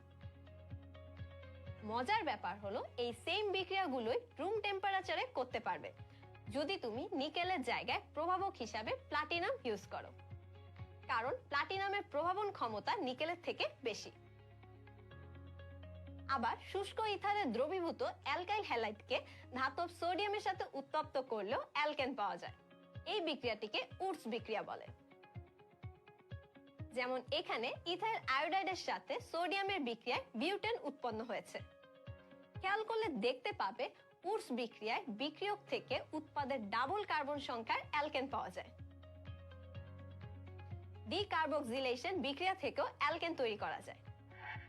প্রথমে কার্বক্সিলিক অ্যাসিড থেকে ক্যালসিয়াম অক্সাইডের উপস্থিতিতে সোডিয়াম প্রোপানয়েড প্রস্তুত করা হয়। এরপর আবার ক্যালসিয়াম অক্সাইডের উপস্থিতিতে সোডিয়াম প্রোপানয়েডকে সোডিয়াম হাইড্রোক্সাইডের সাথে উত্তপ্ত করলে ইথেন পাওয়া যায়। আমরা ডিকার্বক্সিলেশন বিক্রিয়া থেকে অ্যালকেন তৈরির যে সাধারণ বিক্রিয়া পাই তা অনেকটা এমন। একটা ব্যাপার লক্ষ্য করলে দেখবে যে এই পদ্ধতিতে উৎপাদের কার্বন সংখ্যা বিক্রিয়কের কার্বন সংখ্যা থেকে একটা কম। তাহলে স্ক্রিন পজ করে অ্যালকেন তৈরির যে 3টি বিক্রিয়া দেখানো হলো তা আরেকবার দেখে নাও। কার্বন সংখ্যা 1 থেকে 4 পর্যন্ত অ্যালকেনগুলো সাধারণত গ্যাসীয় হয়। কার্বন সংখ্যা বাড়ালে দেখা যায় অ্যালকেনগুলো তরল। কার্বন সংখ্যা আরো অনেক বাড়াতে থাকলে অ্যালকেনগুলো মোমের মতো হয়ে যায়। তাহলে আমাদের চেনা অ্যালকেনগুলোর ভৌত অবস্থা অনেকটা এমন। এই জটিল অ্যালকেনগুলোকে উপর থেকে পানিতে ফেলে দিলে কি হবে মনে হচ্ছে? ডুবে যাবে? না, অ্যালকেন পানিতে অদ্রবণীয়, তাই এই জটিল অ্যালকেন পানিতে ভেসে থাকবে। অ্যালকেন সমূহ জ্বালানির কাজে ব্যাপক ইউজ করা হয়। এই অ্যালকেনগুলো বাতাসের অক্সিজেনের সাথে বিক্রিয়া করে কার্বন ডাই অক্সাইড, পানি এবং অনেক তাপশক্তি উৎপন্ন করে। রান্নাবান্না করার জন্য যে গ্যাস সিলিন্ডার ইউজ করা হয়ে থাকে, এসব সিলিন্ডারে প্রচুর পরিমাণে প্রোপেন থাকে। আবার আলোর উপস্থিতিতে মিথেন আর ক্লোরিনের বিক্রিয়ায় কয়েক ধাপে প্রতিস্থাপন হয়ে এভাবে কার্বন টেট্রাক্লোরাইড উৎপন্ন হয়। খেয়াল করলে দেখবে কার্বন টেট্রাক্লোরাইড প্রস্তুতির সময় তৃতীয় ধাপে ক্লোরোফর্মও উৎপন্ন হয়েছে, যেটা মেডিকেল সেক্টরে খুব প্রয়োজনীয় মেডিসিন। আজকের পর্বে আমরা অ্যালকেনের বিভিন্ন উদাহরণ, প্রস্তুতি এবং বিভিন্ন বিক্রিয়া নিয়ে আলোচনা করেছি। আগামী পর্বে আমরা বিভিন্ন অ্যালকিনের উদাহরণ, প্রস্তুতি এবং বিভিন্ন বিক্রিয়া নিয়ে আলোচনা করব। দেখা হবে সেই পর্বে।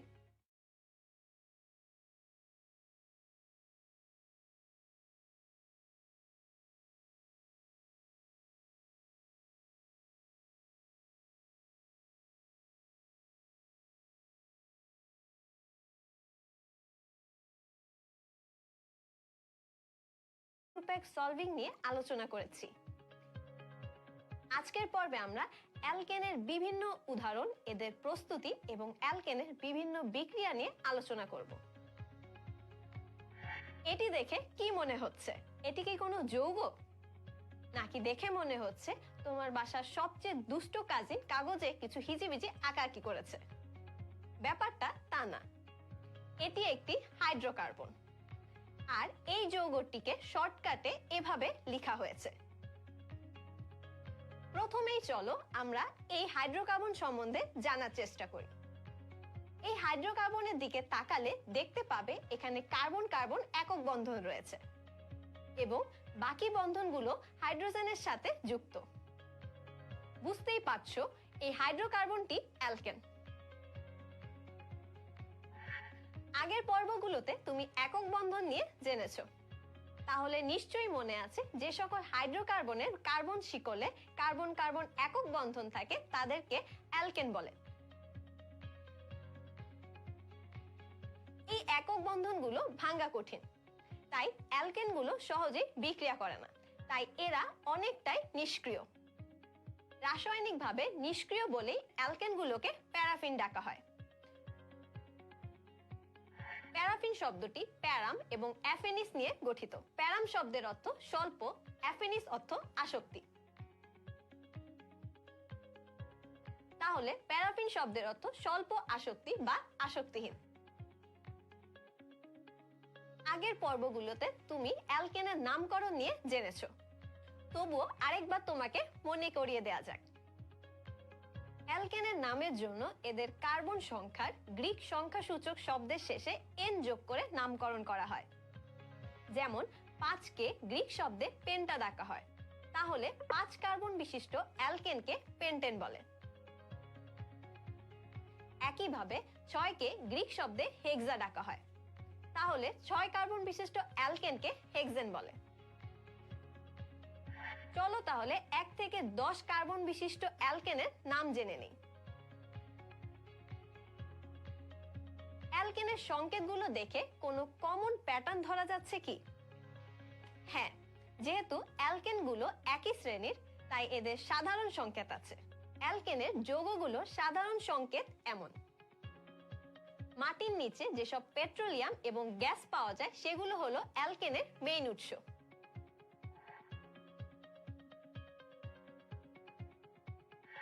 আমাদের রান্নাঘরের জন্য সিলিন্ডারে করে যে গ্যাস বিক্রি করা হয় এটিও একটি অ্যালকেন, এর নাম বিউটেন।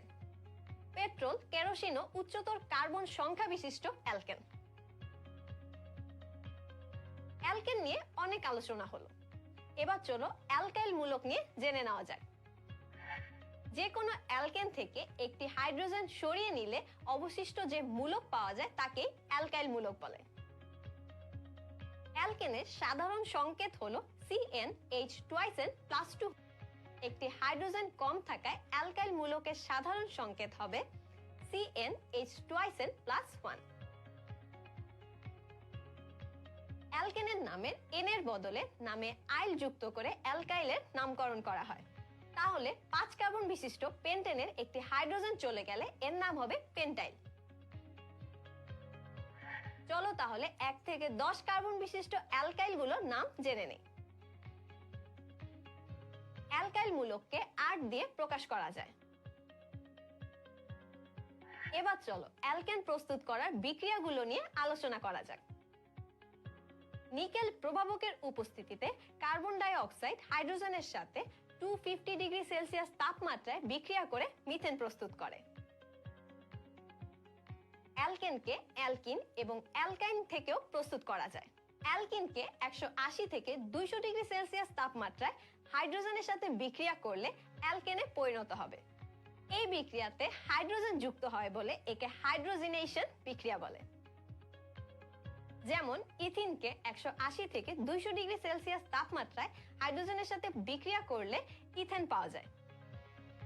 আবার যে কোনো অ্যালকাইনকেও 180 থেকে 200 ডিগ্রি সেলসিয়াস তাপমাত্রায় হাইড্রোজেনের সাথে বিক্রিয়া করলে অ্যালকেনে পরিণত হবে। ইথাইনকে 180 থেকে 200 ডিগ্রি সেলসিয়াস তাপমাত্রায় হাইড্রোজেনের সাথে বিক্রিয়া করলে ইথেন পাওয়া যায়। মজার ব্যাপার হলো এই সেম বিক্রিয়াগুলোই রুম টেম্পারেচারে করতে পারবে যদি তুমি নিকেলের জায়গায় প্রভাবক হিসাবে প্লাটিনাম ইউজ করো, কারণ প্লাটিনামের প্রভাবন ক্ষমতা নিকেলের থেকে বেশি।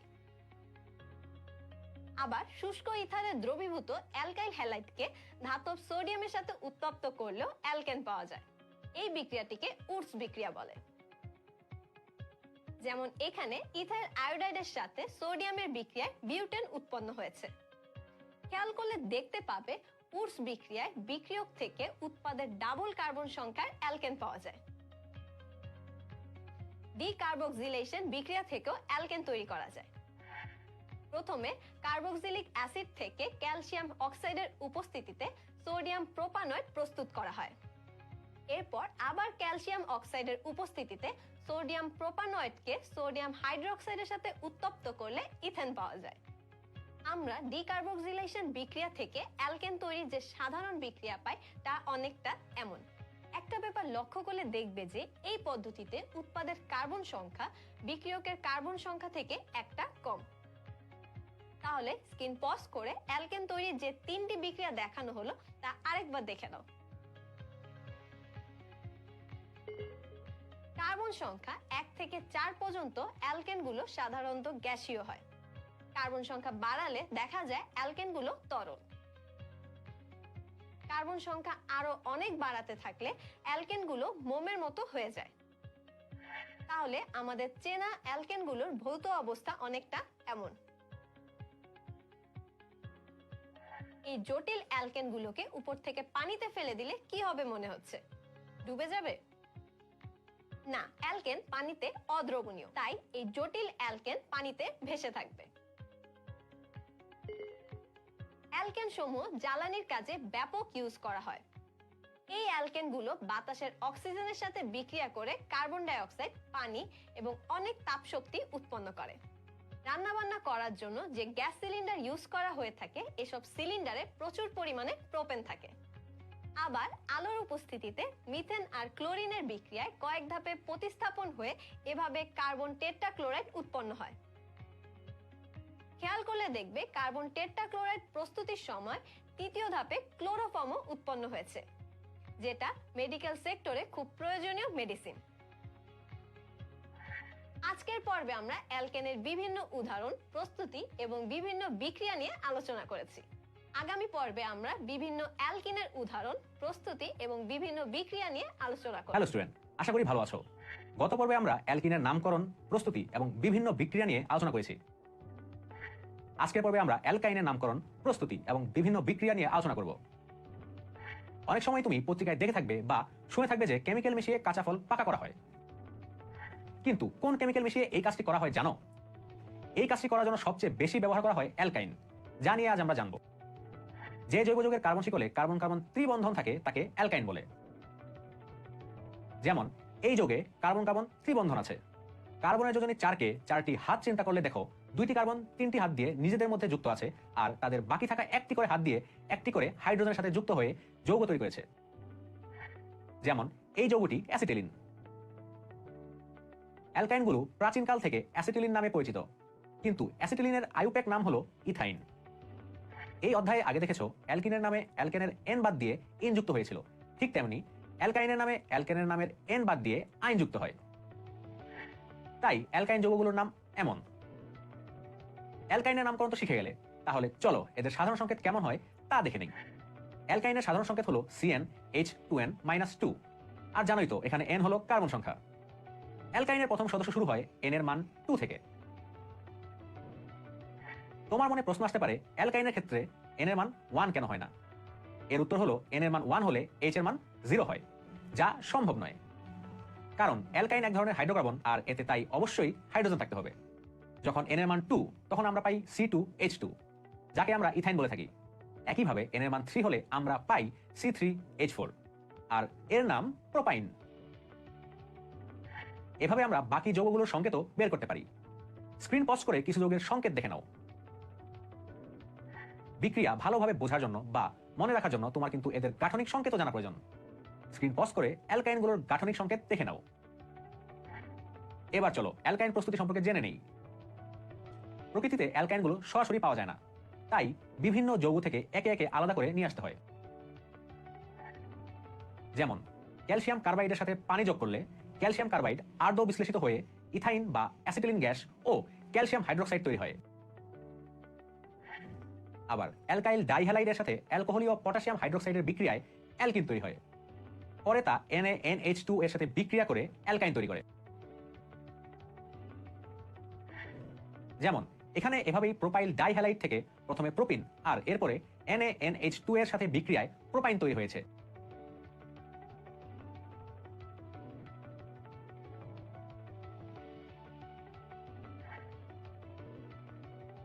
অ্যালকাইনের প্রথম 3 সদস্য গ্যাসীয়, এদের গলনাঙ্ক ও স্ফুটনাঙ্ক 0 থেকে অনেক কম,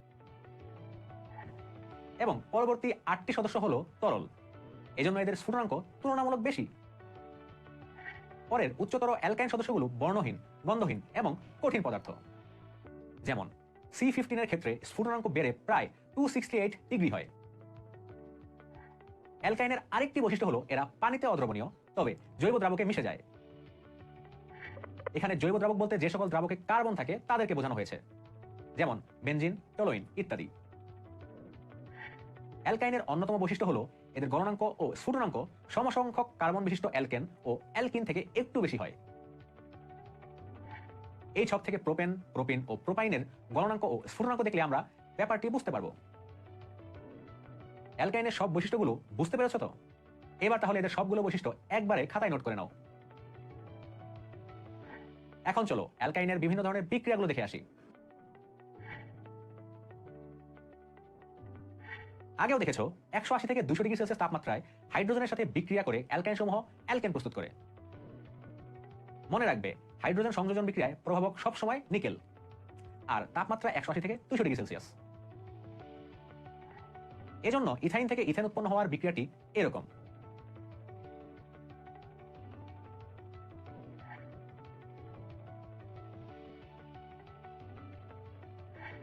অ্যালকাইন হ্যালোজেনের সঙ্গে কক্ষ তাপমাত্রায় বিক্রিয়া করে প্রথমে ডাইহ্যালাইড ও পরে টেট্রাহ্যালাইড উৎপন্ন করে। যেমন ইথাইনের সাথে ব্রোমিনের বিক্রিয়ায় প্রথমে ইথাইন ডাইব্রোমাইড ও পরে ইথাইন টেট্রাব্রোমাইড উৎপন্ন করে।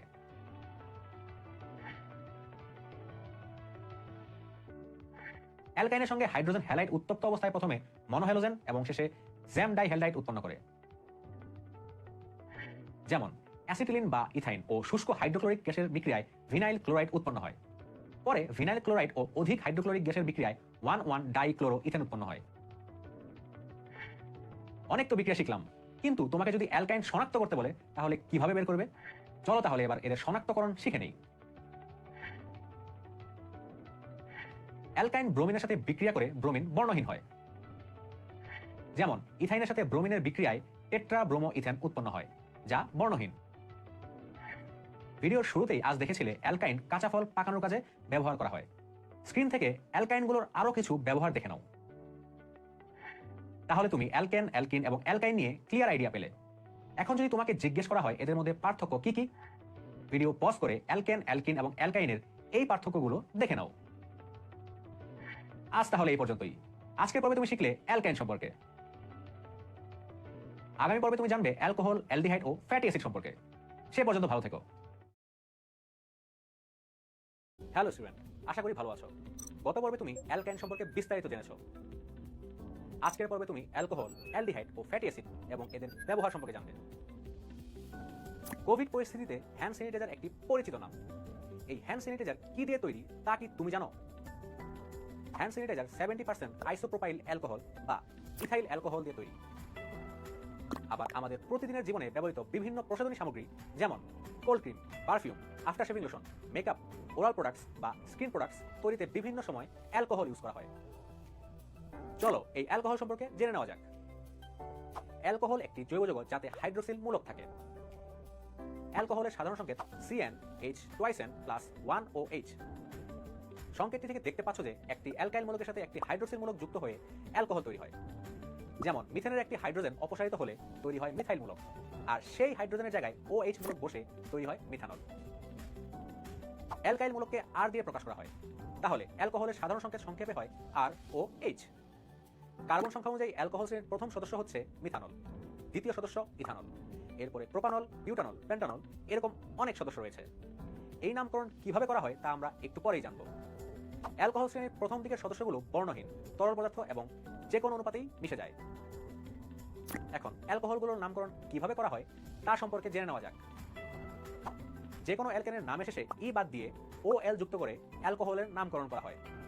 যেমন এই বানানটি দেখো, এখানে মিথেনের শেষে ই সরে গিয়ে OL যুক্ত হয়েছে। এরকম আরো কিছু উদাহরণ দেখে নাও। বিভিন্ন শিল্পে বিভিন্ন অ্যালকোহলের ব্যবহার রয়েছে। বিষাক্ত পদার্থ মিথানল মূলত অন্য রাসায়নিক পদার্থ যেমন ইথানোয়িক অ্যাসিড, ফর্মালডিহাইড ইত্যাদি তৈরিতে ইউজ করা হয়। কখনো কখনো জ্বালানি হিসাবেও মিথানল ব্যবহৃত হয়ে থাকে। মিথানলকে পোড়ালে এই বিক্রিয়াটি হয়। ইথানলকে মেইনলি পারফিউম, কসমেটিক্স ও ঔষধ শিল্পে দ্রাবক হিসেবে ব্যবহার করা হয়। ইথানলের 96% জলীয় দ্রবণকে রেকটিফাইড স্পিরিট বলে। এটি হোমিও ঔষধে ইউজ করা হয়। ঔষধ ও খাদ্য শিল্প বাদে অন্য শিল্পে রেকটিফাইড স্পিরিটে সামান্য মিথানল মিশিয়ে বিষাক্ত করে ইউজ করা হয়। একে মেথিলেটেড স্পিরিট বলে। এটি কাঠ ও ধাতুর তৈরি ফার্নিচার বার্নিশ করার জন্য ব্যবহৃত হয়। এছাড়াও বর্তমানে ব্রাজিলে জীবাশ্ম জ্বালানির পরিবর্তে ইথানলকে মোটর ইঞ্জিনের জ্বালানি রূপে ব্যবহার করা হচ্ছে। তুমি নিশ্চয়ই বায়োলজি ল্যাবে গিয়ে কাচের পাত্রে বিভিন্ন প্রাণীর মৃতদেহ এক ধরনের তরলে ডুবে থাকতে দেখেছ। এই তরল পদার্থটি হচ্ছে ফরমালিন, যা মিথানেল নামক একটি অ্যালডিহাইডের 40% জলীয় দ্রবণ। এবার চলো অ্যালডিহাইড সম্পর্কে জেনে নিই। যে জৈব যৌগে অ্যালডিহাইড বা CHO গ্রুপ থাকে তাকে অ্যালডিহাইড বলে। এর সাধারণ সংকেত CnH2n+1CHO। একে সংক্ষেপে RCHO লেখা হয়। এখানে R হচ্ছে অ্যালকাইল মূলক। অ্যালকোহলের মতোই কার্বন সংখ্যা অনুযায়ী অ্যালডিহাইড গ্রুপের প্রথম সদস্য হচ্ছে মিথানেল, দ্বিতীয় সদস্য হচ্ছে ইথানেল, এরপরে প্রোপানেল, বিউটানেল, এরকম আরো অনেক সদস্য রয়েছে। এই নামকরণগুলো কিভাবে করা হয় চলো তা দেখে নেওয়া যাক। যে কোনো অ্যালকেনের নামের শেষে ই বাদ দিয়ে AL যুক্ত করে অ্যালডিহাইডের নামকরণ করা হয়। এখানে মিথানেল বানানটি খেয়াল করে দেখো, মিথেনের শেষে ই সরে গিয়ে AL যুক্ত হয়েছে। এরকম আরো কিছু উদাহরণ দেখে নাও। অ্যালডিহাইডের পলিমারকরণ বিক্রিয়ায় বিভিন্ন প্লাস্টিক দ্রব্য তৈরি হয়। যেমন মিথানেলের জলীয় দ্রবণকে অতি নিম্ন চাপে তাপ দিলে ডেলরিন পলিমার তৈরি হয়। ডেলরিন পলিমার দিয়ে চেয়ার, ডাইনিং টেবিল, বালতি ইত্যাদি প্লাস্টিক দ্রব্য তৈরি করা হয়। মিথানেল বা ফর্মালডিহাইড ও ইউরিয়া থেকে ঘনীভবন পলিমারকরণ বিক্রিয়ায় ইউরিয়া ফর্মালডিহাইড রেজিন তৈরি হয়, যা প্লেট, গ্লাস, মগ ইত্যাদি তৈরিতে অনেক ইউজ করা হয়। তুমি নিশ্চয়ই তোমার আম্মুকে রান্না করার সময় ভিনেগার ইউজ করতে দেখেছো। ভিনেগার হচ্ছে ইথানোয়িক অ্যাসিড নামক এক ধরনের ফ্যাটি অ্যাসিডের 4% থেকে 10% জলীয় দ্রবণ, যা খাবার তৈরিতে ও সংরক্ষণে ব্যবহৃত হয়। এবার চলো এই ফ্যাটি অ্যাসিড সম্পর্কে জেনে নেই। কার্বক্সিল মূলক যুক্ত জৈব যৌগ হলো ফ্যাটি অ্যাসিড বা জৈব অ্যাসিড।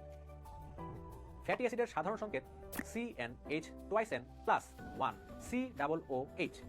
একে সংক্ষেপে RCOOH লেখা হয়। কার্বন সংখ্যার ভিত্তিতে এই গ্রুপের প্রথম সদস্য হচ্ছে মিথানোয়িক অ্যাসিড, দ্বিতীয় সদস্য ইথানোয়িক অ্যাসিড, তৃতীয় সদস্য হচ্ছে প্রোপানোয়িক অ্যাসিড।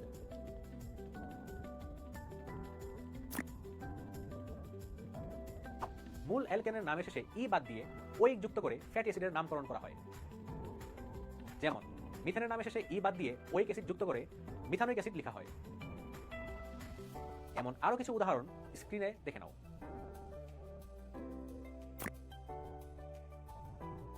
ফ্যাটি অ্যাসিড হচ্ছে খাদ্যোপযোগী উপাদান, অর্থাৎ আমরা এগুলোকে খাবারের সাথে গ্রহণ করি। যেমন লেবুর রসে সাইট্রিক অ্যাসিড, তেঁতুলে টার্টারিক অ্যাসিড, দুধে ল্যাকটিক অ্যাসিড থাকে যা আমরা কনজিউম করে থাকি।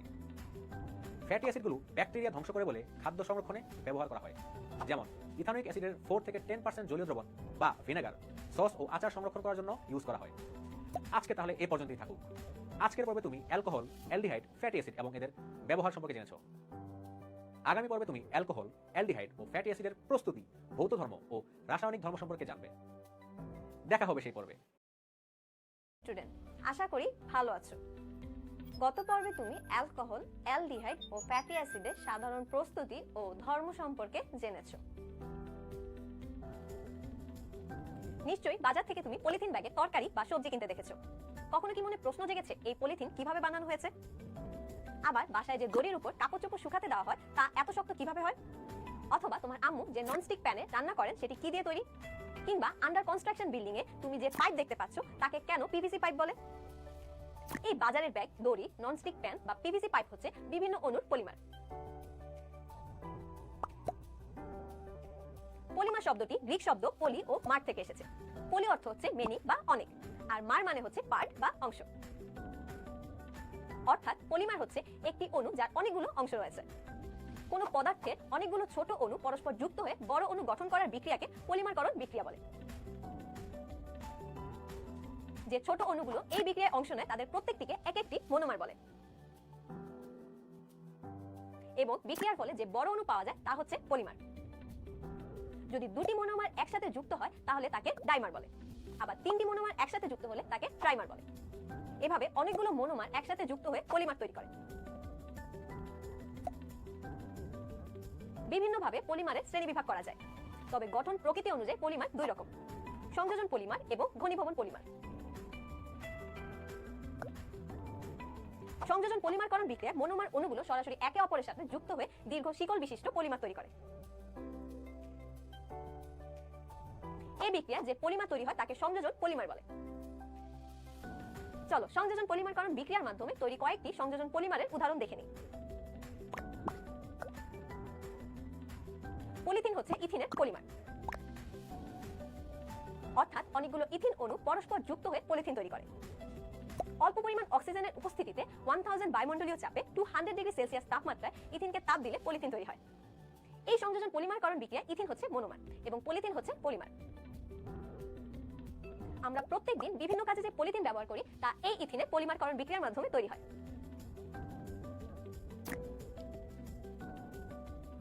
অনেকগুলো প্রোপিন একসাথে যুক্ত হয়ে পলিপ্রোপিন নামক পলিমার তৈরি করে। টাইটানিয়াম ক্লোরাইডের উপস্থিতিতে 140 atm চাপে 120 ডিগ্রি সেলসিয়াস তাপমাত্রায় প্রোপিনকে তাপ দিলে পলিপ্রোপিন তৈরি হয়। অর্থাৎ এই বিক্রিয়ায় প্রোপিন হচ্ছে মনোমার এবং পলিপ্রোপিন হচ্ছে পলিমার। এই পলিপ্রোপিন পলিথিন থেকেও শক্ত এবং হালকা হয়ে থাকে।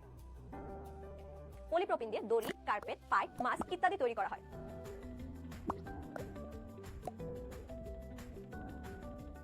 পিভিসি এর মনোমার হচ্ছে ক্লোরোইথিন।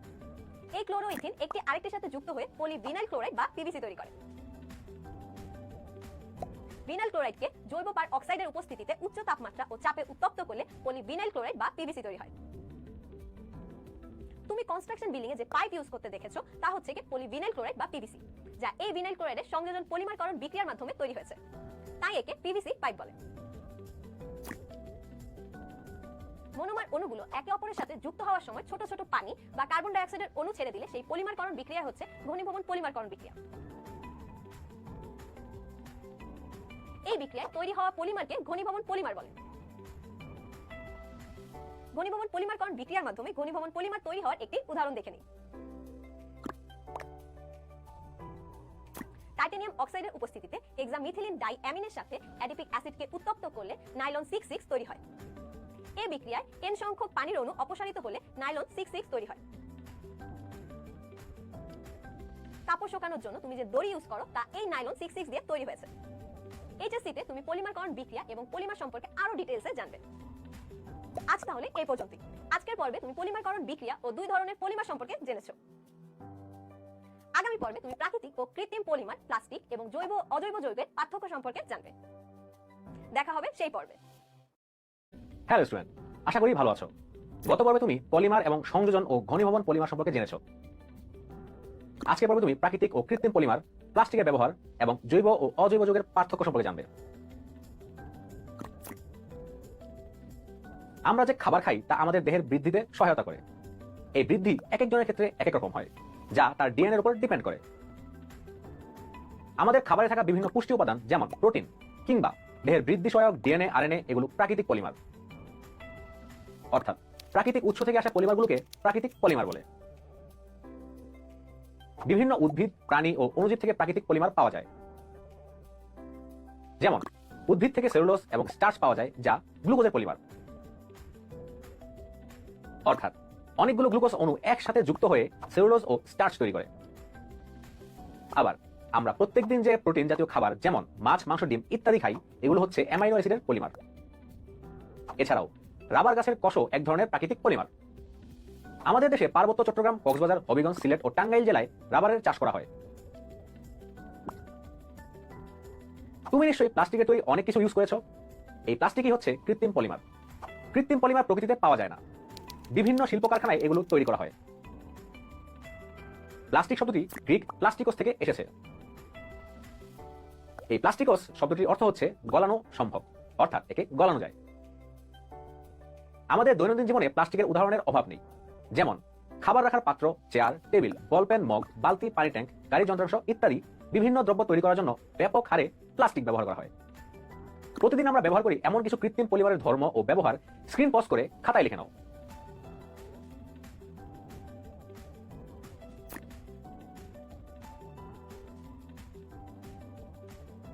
প্লাস্টিক বা কৃত্রিম পলিমার ব্যবহারের সুবিধা যেমন অনেক বেশি, তেমনি এটি ব্যবহারের কিছু অসুবিধাও রয়েছে। চলো প্রথমে প্লাস্টিক ব্যবহারের সুবিধা সম্পর্কে জেনে নেই। প্লাস্টিকের সবচেয়ে বড় সুবিধা হচ্ছে এটিকে ইচ্ছামতো আকার দিয়ে অনেক ধরনের দ্রব্য বানানো যায়। আবার বিভিন্ন রং ব্যবহার করে প্লাস্টিককে আকর্ষণীয় করে তোলা খুবই সহজ। প্লাস্টিক তৈরি করতে খরচ কম হয় এবং প্লাস্টিক সহজে ক্ষয় হয় না বলে অনেক দিন ব্যবহার করা যায়। থালা, বাসন, পাইপ, কন্টেইনার, ব্যাগ ইত্যাদি তৈরি করতে আগে বিভিন্ন ধাতু বা কাঠ ব্যবহার করা হতো, কিন্তু প্লাস্টিক তুলনামূলকভাবে হালকা এবং পাতলা হওয়ার কারণে এসব নিত্য প্রয়োজনীয় দ্রব্য তৈরিতে প্লাস্টিকের ব্যবহার দিন দিন বেড়েই চলেছে। প্লাস্টিক জাতীয় পদার্থের সবচেয়ে বড় অসুবিধা হলো এটি পরিবেশের জন্য ক্ষতিকর। আমরা ব্যবহারের পর যেসব জিনিস মাটিতে ফেলি তা ব্যাকটেরিয়া বা মাটিতে অন্য পদার্থের সাথে বিক্রিয়া করে ক্ষয়প্রাপ্ত হয়ে মাটিতে মিশে যায়, ফলে পরিবেশের ভারসাম্য বজায় থাকে। কিন্তু প্লাস্টিক জাতীয় পদার্থ ব্যাকটেরিয়া বা অন্য পদার্থের সাথে বিক্রিয়া করে না, তাই প্রাকৃতিকভাবে এটি ক্ষয় হতে 400 থেকে 1000 বছর সময় লাগে। তাই মাটিতে বা পানিতে ফেললে এটি নষ্ট হয় না। এর ফলে মাটি ও পানির দূষণ ঘটে এবং পরিবেশের ভারসাম্য নষ্ট হয়। এছাড়াও অনেক সামুদ্রিক প্রাণী এদের খাবারের সাথে প্লাস্টিক গ্রহণ করার ফলে মারা যায়। প্লাস্টিক তৈরি করলে যে বিষাক্ত গ্যাস ও আবর্জনা তৈরি হয় তা মাটি, পানি ও বায়ু দূষণের জন্য দায়ী। প্লাস্টিকের এই মারাত্মক দূষণ কমানোর জন্য আমাদের উচিত প্লাস্টিক ব্যবহার না করে এর পরিবর্তে কাঠ, ধাতু বা প্রাকৃতিক তন্তু ব্যবহার করা। আবার ব্যবহৃত প্লাস্টিক দ্রব্য যেখানে সেখানে না ফেলে প্রক্রিয়াজাত করে আবার ইউজ করতে হবে, ফলে নতুন করে প্লাস্টিক উৎপাদনের পরিমাণ কমে আসবে। তবে বিজ্ঞানীরা পচনশীল প্লাস্টিক তৈরির চেষ্টা করছেন এবং অনেক ক্ষেত্রে তারা সফল হয়েছেন। তাই আশা করা যায় অদূর ভবিষ্যতে পচনশীল প্লাস্টিকের ব্যবহার বেড়ে যাবে এবং দূষণের পরিমাণ কমে যাবে। এতক্ষণ তো অনেক ধরনের যৌগের সাথে পরিচিত হলে, এদের সবাই কিন্তু একই রকম না। যেমন এদেরকে জৈব যৌগ বলা হয়, আবার এরা অজৈব যৌগ নামে পরিচিত।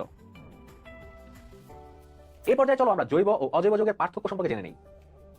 জৈব যৌগে সবসময় কার্বন থাকে, অপরদিকে কিছু ব্যতিক্রম বাদ দিয়ে অজৈব যৌগে কার্বন থাকে না। জৈব যৌগগুলো অনেক বেশি দাহ্য এবং উদ্দায়ী হলেও অজৈব যৌগগুলো সাধারণত প্রকৃতিতে দাহ্য এবং উদ্দায়ী হয় না। জৈব যৌগ পানিতে দ্রবীভূত হয় না, কিন্তু অজৈব যৌগ পানিতে দ্রবীভূত হয়। জৈব যৌগ সাধারণত সমযোজী বন্ধনের মাধ্যমে তৈরি হয়, অন্যদিকে অজৈব যৌগের বেশিরভাগই আয়নিক বন্ধনের মাধ্যমে গঠিত হয়।